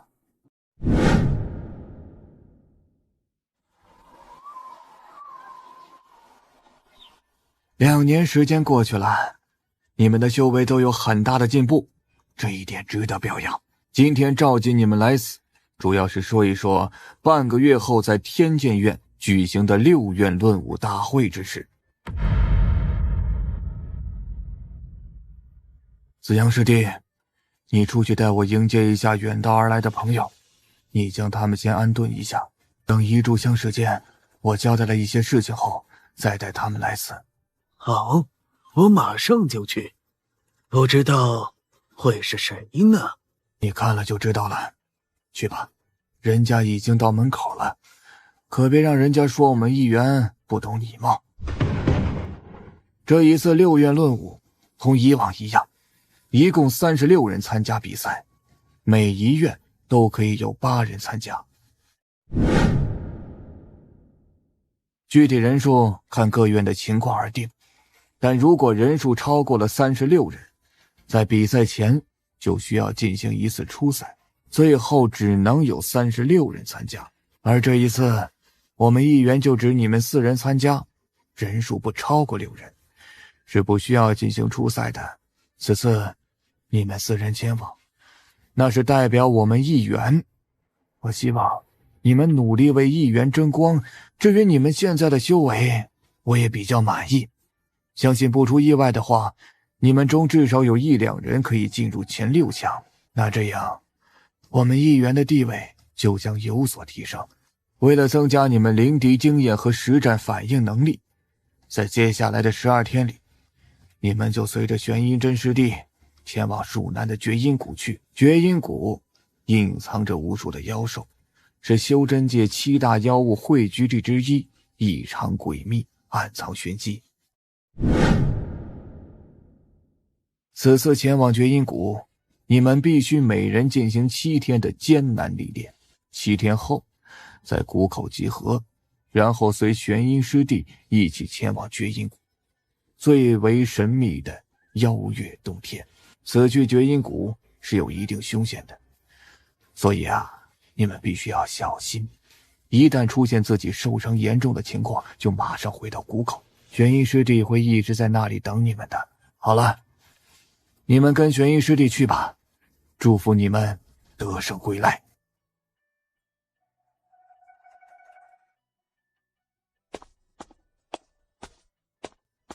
原来是3位老友远道而来，玄日玉真有失远迎了，恕罪恕罪，快请坐吧。3位老友有何事只管道来。事情，此时我们这里汇聚了菩提学院、道元、儒元与我们一元4派，可真是难得的盛会呀。其实这一次我们也是巧遇，并非商量好的。我们都在数里外遇上的，所以一起结伴而来。这一次主要是路过，顺便来看看，同时问一下这一次论武大会的事情。这一次来，一来是为了那论武大会的事情，二来是为近来天下各处妖魔鬼怪活动猖獗，就此与大家商量一下，看看大家可有什么良策。那许老友又是为何呢？是与他们的一样吗？我也有那意思，另外还想问一问，近来鬼域可有什么大动静？对于那论武大会，此次我们议员总共选出4人前往参加，至于结果怎么样，那要看看你们各院的情况而定。关于那鬼域与各地妖灵阴魂频繁出现的事情，我们也正在努力。鬼域这几年来一直在暗中行动，想要冲破那道封印进入人界，可我们一直派人牢牢守住，一有情况就马上应对，所以暂时还没有什么大碍。至于各地的妖灵，那或许正是大乱前的征兆，所以我们除了尽力阻止外，暂时也想不到其他的办法了。听说桂园的门下有2位极为杰出的人才，一位叫李鸿飞，另一位叫张傲雪，不知道这一次他们2人可会参加？哎呀，老友的耳朵可真厉害呀，连本门2个仅有的杰出弟子也知道呀。我对你们道元的杰出弟子那可是一无所知呀，真是失算呐。玄玉掌教说笑了，本源这一届根本就没有什么杰出弟子，说来都有些丢人啊。当今天下劫难一线，正是我们6院大展身手的时候，这一次恐怕风头就聚在你们议员、天剑院和凤凰书院之间吧。听说菩提学院这一届也出现了一个数十年罕见的奇才，已经将菩提学院的无相般若修炼到最高境界，那可是天下罕见啊。而汝渊的3剑侠也同样修为精深。看来这一次是我们道元落后了。青衣道友，你可不要藏私，你们道元的无望、云华2位弟子，据说已经将你们道元的无上法诀玉清心诀修炼到了第10层境界，距离高境界也就1步之遥了。相信他们的修为在6院中来说，那绝对称得上是极为杰出的。大师说的对，道元的那2位弟子我也听说了。其实这一次在6院的弟子中，杰出之人十分之多，可谓是六院这么多年来收获最大的一年了。据我所知，这一次天剑院杰出的弟子有6人，菩提学院有2人，道元有3人，我们儒院也算有3位弟子比较突出。至于凤凰书院，据说也有2位女弟子十分出色，修为相当不凡。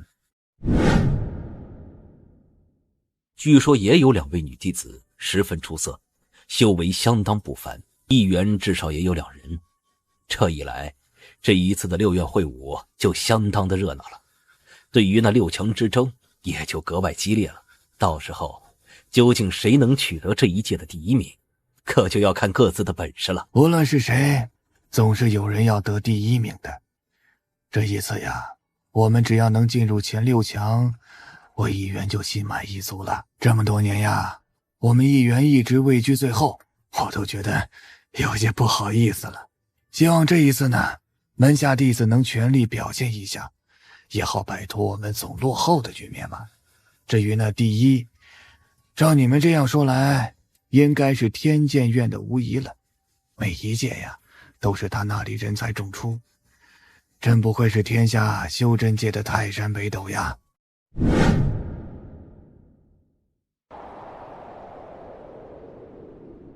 前面就是绝阴谷了，大家下去吧。谷的4周都布下了阴阳锁魔阵，所以无法强行进入，必须要从谷口进入。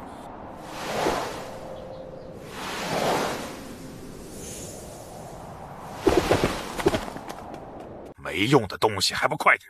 现在我就领你们4个人进去。进去之后，里面一共有2条路，一左一右，你们每2个人走一路，等走出不远，就会又有新的岔路。到时候你们就各自选择一条，至于会遇上什么，就看你们各自的运气了。我能告诉你们的是，这里面一共有7个山洞，每一个山洞里都有不同的妖魔鬼怪。7天之内，你们能否顺利出来，就看你们的本事与运气了。现在跟我进去吧。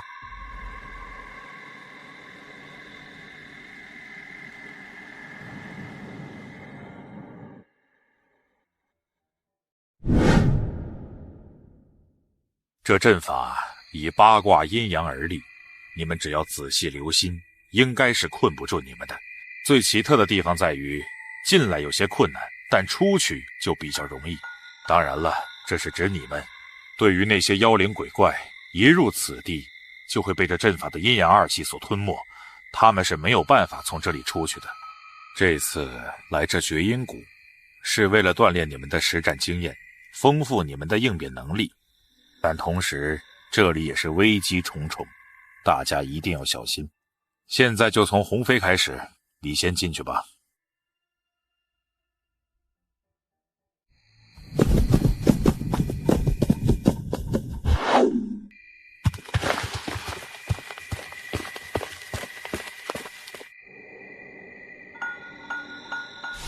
还不现身？要逼我动手是吧？哼，都被烧成这样了，还不现身？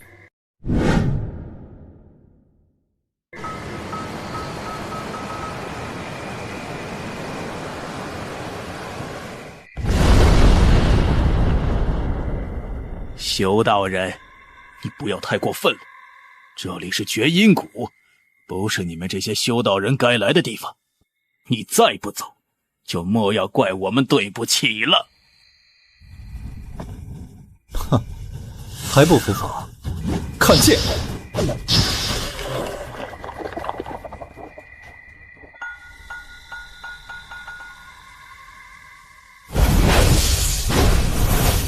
修道人，想不到你竟是一元的高手，真是令我意外。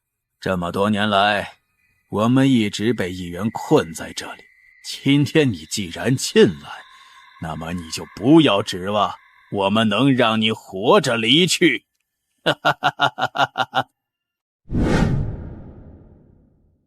妖孽，莫说大话，有本事就施展出来。看你这样子，连人形都没有修成，你修为还差得远呢。不知修道人，你以为修成人形的就一定厉害吗？可笑至极！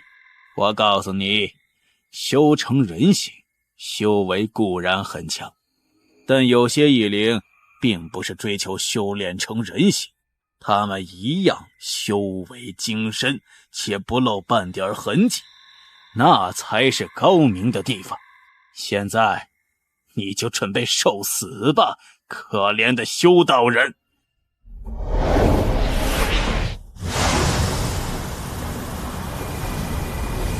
来吧，我修真这么多年，今天就看看你到底有多厉害，看看能不能逼出你的原形，灭掉你的元神。移天六诀，移形换魄。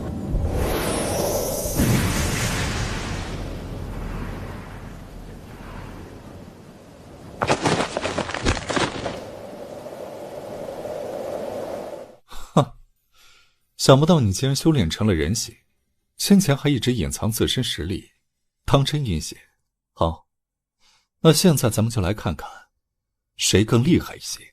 小子，我也是小看你了，想不到你竟然如此厉害。现在来吧，我要与你一拼。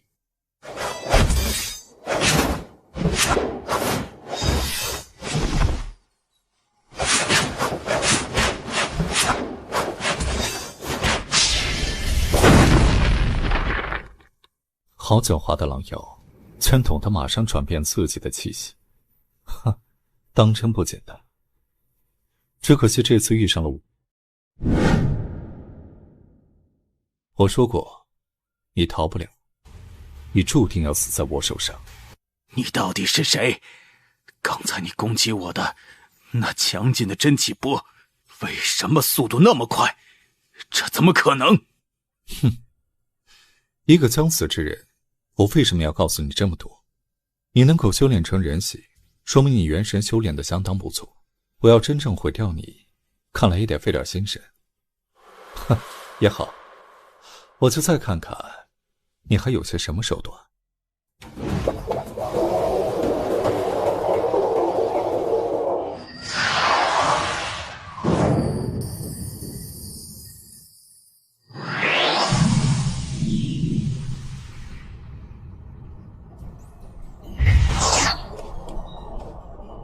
想不到原来那一红一黑两颗狼牙，并非仅仅只是兵器，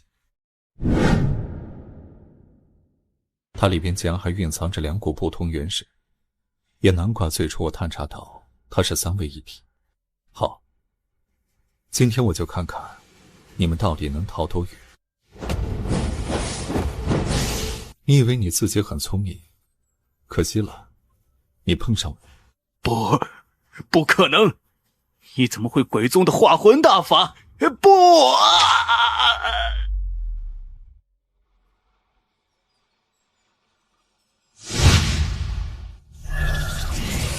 想不到这一回来的这个，比起60年前那一个毫不逊色，真是可怕。不错，看他刚才施展的那两种法诀，一种是魔宗的心域魔眼，另一种又是佛家的大修罗眼，真是邪门极了。想不到天下竟然有人能同时修炼3门法诀，真是不可思议。还好我们跑得快呀，不然就完蛋了。这家伙这一次不会像上一次那样弄得这里鸡飞狗跳吧？我看还是先躲躲算了，等这事儿过了再回来。这很难说，不过这一次他进入了整个绝阴谷中最神秘凶险的黑域秘境，究竟他能否活着出来还很难说呢。所以我们没有必要逃避，就一直在这里就行了。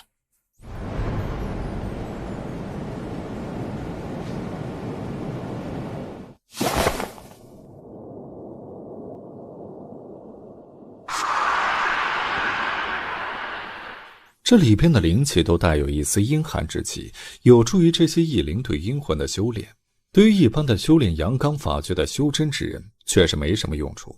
不过好在天地无极，蕴含阴阳五行，仙佛道魔无所不包，无所不入。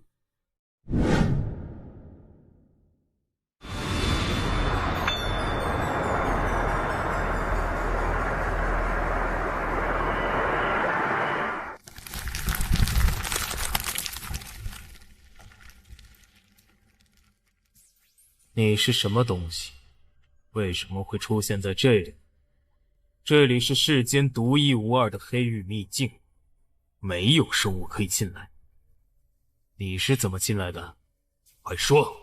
我是修真之人，你是什么异类？为什么我感觉不到你身上的妖气，反而发现你身上有股极为霸道之气？修真界的修真之人，想不到3000年了，我今天又终于再次遇上了人类。你们这些卑鄙无耻的人类，全是些不讲信用的可恶东西。今天我就吃了你，也算是为我这么多年取回一点利息。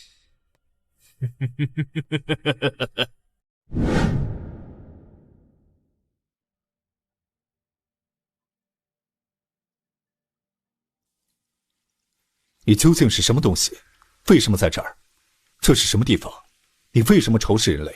想不到你竟然身兼道家与鬼宗2门法诀于一身，真是有趣。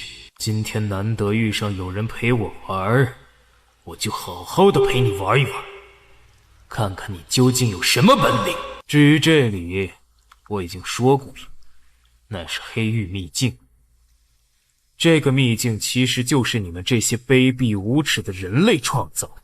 当年就是3个不守信用的人类将我骗到这里，然后创造了这个黑域秘境，将我一困就是3000年。我恨啊！我如果出去，一定要杀光所有的人类。为什么会有人类修士把你困在这里？他们为什么这么做？我猜你是杀人成性，才被高手封印在这儿吧？放屁！当年那3个卑鄙无耻的人类练了一把什么破铜烂铁，想要将我封印到那把剑中成为剑灵，我是千方百计的把我骗到这里，想要我臣服。可惜我虽然被他们毁去了元身，但他们也奈何不了我。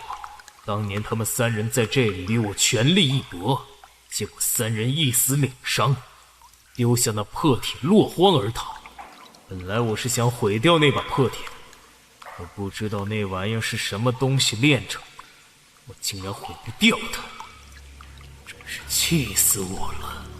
虽然我毁不掉那东西，但我今天要杀你还是很容易的。受死吧，人类！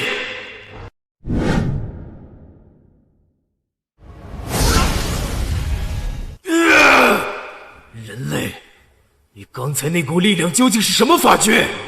为什么我从来没有听说过？这力量为什么这么凶猛？专门破坏我的大脑神经，催人致命！哼，这个你不需要知道，你还是拿出你的本领，咱们好好一战，看看到底是谁胜谁负。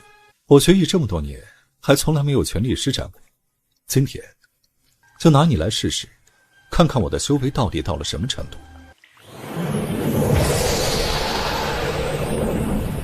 想不到你还真是条活路，难怪你一直向这里逃。不过即便在这儿，你也一样逃不出我的手心。人类，你休得胡说！来了这里，你就不要想活着离开了。在这里，一切都是我的天下，想怎么样就怎么样，谁也无奈我何。烈火滔天，龙魂不破，谁也杀不了我。你还是受死吧！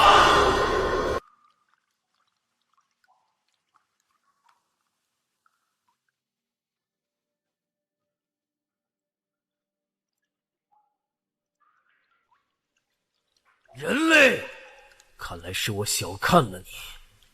想不到你除了会道家与鬼宗的法诀外，竟然还会当年儒派的法诀，真是意外。不知道你还会些什么，全部施展出来吧。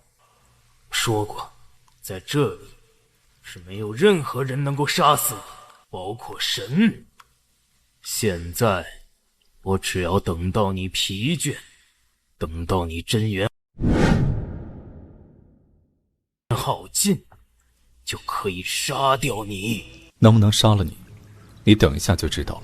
不要攻击了，不要了，我知道你的厉害了，我不再反抗了。我可以放过你，但是希望你没骗我。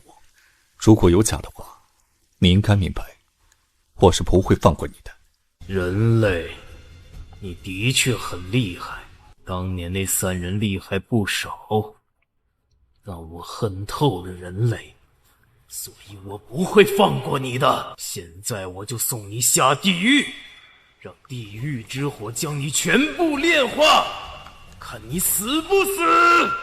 人类，你是死定了，没有人可以在这里面存活，就算是我也不能逗留太久，不然也会被这地心烈火所炼化。你终究是难逃一死啊！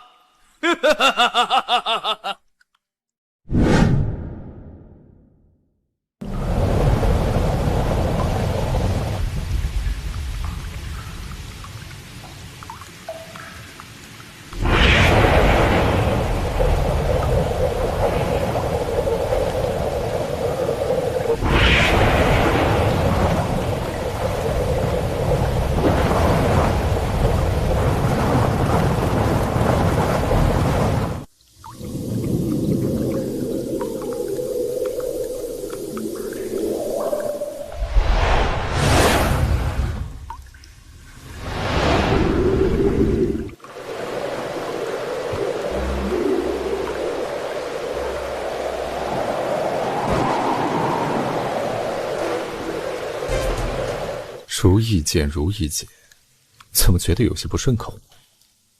不如改名如意星魂姐，这才好听嘛。哎，想不到你原来还有自己的意识，真该算得上是一把神剑呀。好，你以后就跟着我吧，咱们一起傲视天下。怎么？我还没死就忙着要走，记得我之前说过什么？你一旦耍花样，我是不会轻易放过你的。准备好了，我今天就收了你的魂，看你死不死。人类是杀不死我的，我已经是不灭之身了，就不要做梦。你的真元消耗完了，就是你的死期。虽然你那神秘的攻击力量十分强大，神秘莫测，仅仅凭那种力量是无法毁灭我的不灭元神的，你只会白忙一场。那好，就看看我的化魂大法能否炼化你的魂魄。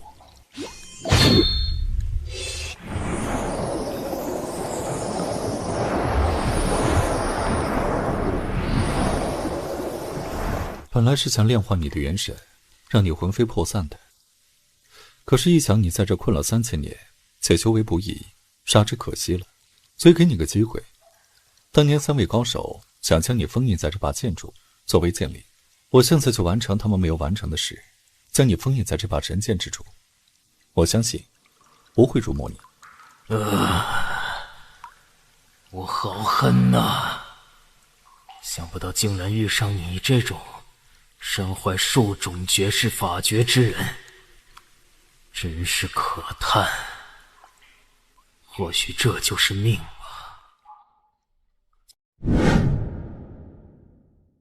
既然注定无法更改的事情，那就一切随你吧。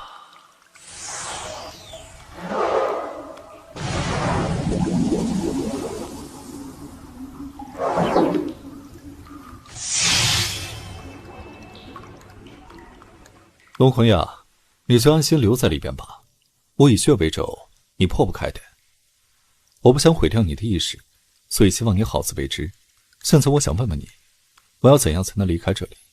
我相信你知道，是吧？就算你将我封印在这里面，你一样是出不去的。3000年来，我想了无数的办法，可仍然没有成功。你也绝对不行。我在这里可以不死，但你的本源之体在这儿，不吃东西，你是活不久的。你还是在这里等死吧。哈哈，我知道，你心里不服气不是吗？不甘心被困在这神剑中，但我告诉你，以你现在的修为，就算出去了，一样要不了多久，就会死在别的修真之人手中。与其那样，还不如留在此神剑中。刚才我炼化了你9层神力，使得你元气大伤，此时你借助神剑之威，恢复了4层，这是为什么？你明白吗？我自然知道，此剑数千年来吸收了地心烈火真元，而身具至阳至刚之灵气。我吸收了剑上的灵气，自然会慢慢恢复失去的力量。你说的没错，的确是这样。但你不知道的是，此剑已经有了自己的意识。当你进入此剑之后，在你吸取它烈火真元的灵气时，你的一部分灵气就已经被此剑所吸取，转化为此剑的一部分。此时这把剑已经可以左右你的意念了，你是无法挣脱束缚的。现在呢，如果你告诉我这空间从哪儿可以出去，我将你刚才失去的9层力量还给你。但就算你不说，难道我不能再次施展化魂大法，将你全部炼化？你此言当真？你如果真的将我的力量全部还我，我就告诉你这里的出口，并全力配合你。等哪天我真的觉得完全心服时，我就臣服于你。哼，怎么样？我这人说话从来不说假话。现在你的力量也恢复了，应该告诉我，这出口在什么地方？哼，你还算说话算数。现在你御剑而行，我带你去那里，那是一个很奇特的地方，到了之后你就明白了。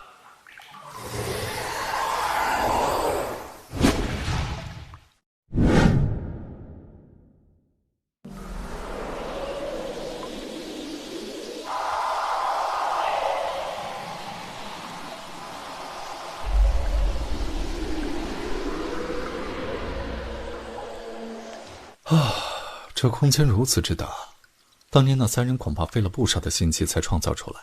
哼，可惜了，他们都没成功，反而是这个无意闯进来的人占了一个大便宜。哎，龙魂，这里边似乎藏着什么看不见的东西，像是一道禁止。这里的确是有一道看不见的结界，将我们与那3色光芒隔绝。这么多年来，我试了很多次，可没有一次成功过。所以我对这里已经失去了信心。当年那3人中，活着逃走的2人便是从这里逃脱的。你要想离开，就只有看你自己的本事如何了。哟，你不行就代表我也不行啊！我现在就给你试试看，你给我仔细看好了。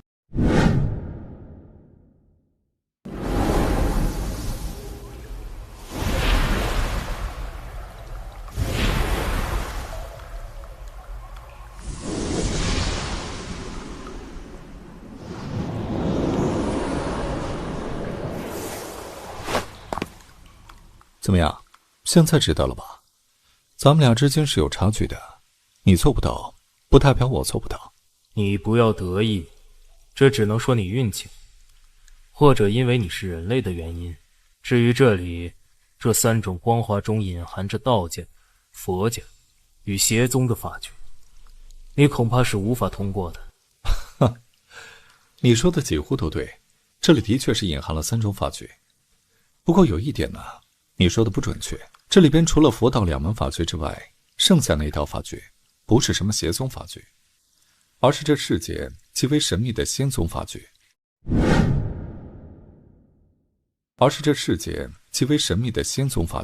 这3种法诀联合在一起，组成了3色光华。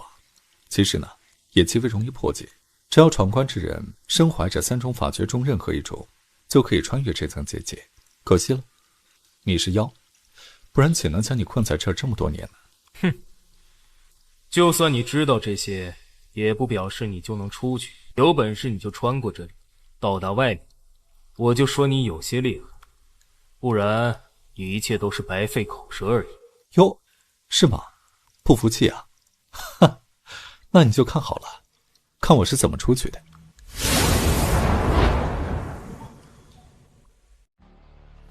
什么人？